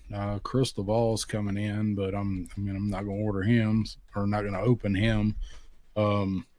Whenever Slice and Dice get here, but they Yeah. they haven't shipped yet. So Well, I don't know. Mine might be delayed now. yeah. I don't know what's going on with the whole thing. Well, he's in stock now if you have to go reorder him. Yeah. So Yeah. I don't know. We'll see when some of these others, the Retro Flint and Cover Girl, whenever they decide to show up. I got something coming from BBTS that I've had Sweet. ordered there for months and months, and it's finally I've paid for it, so it should be shipping soon. It's that upgrade kit for the racer.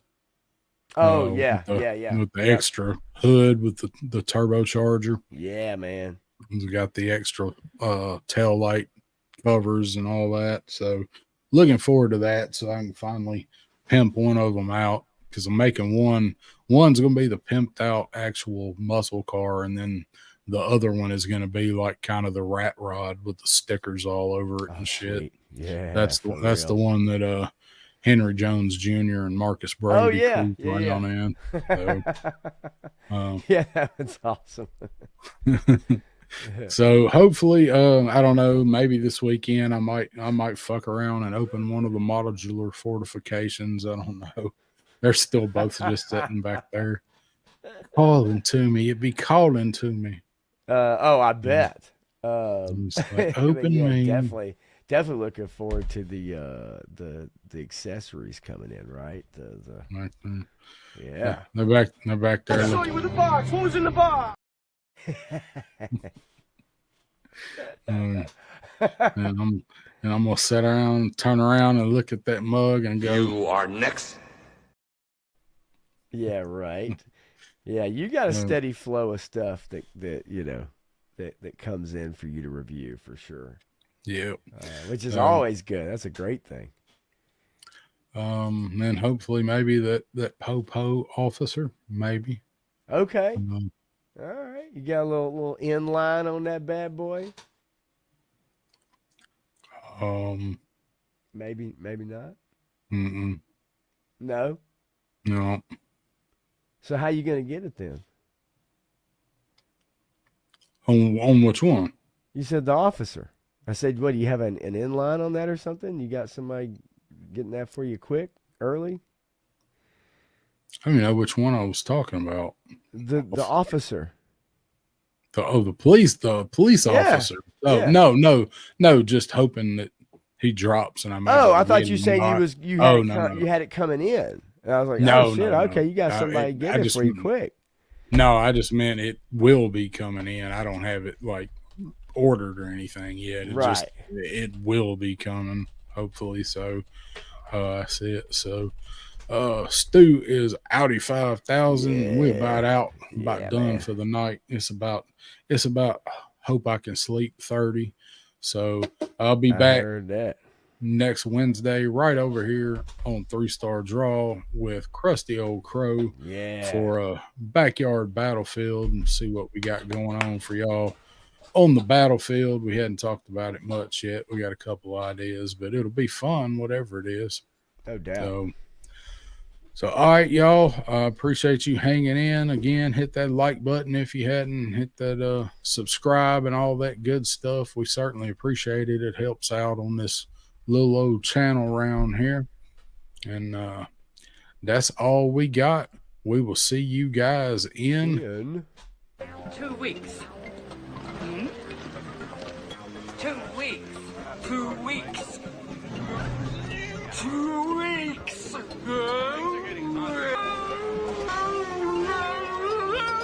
Get ready for a surprise.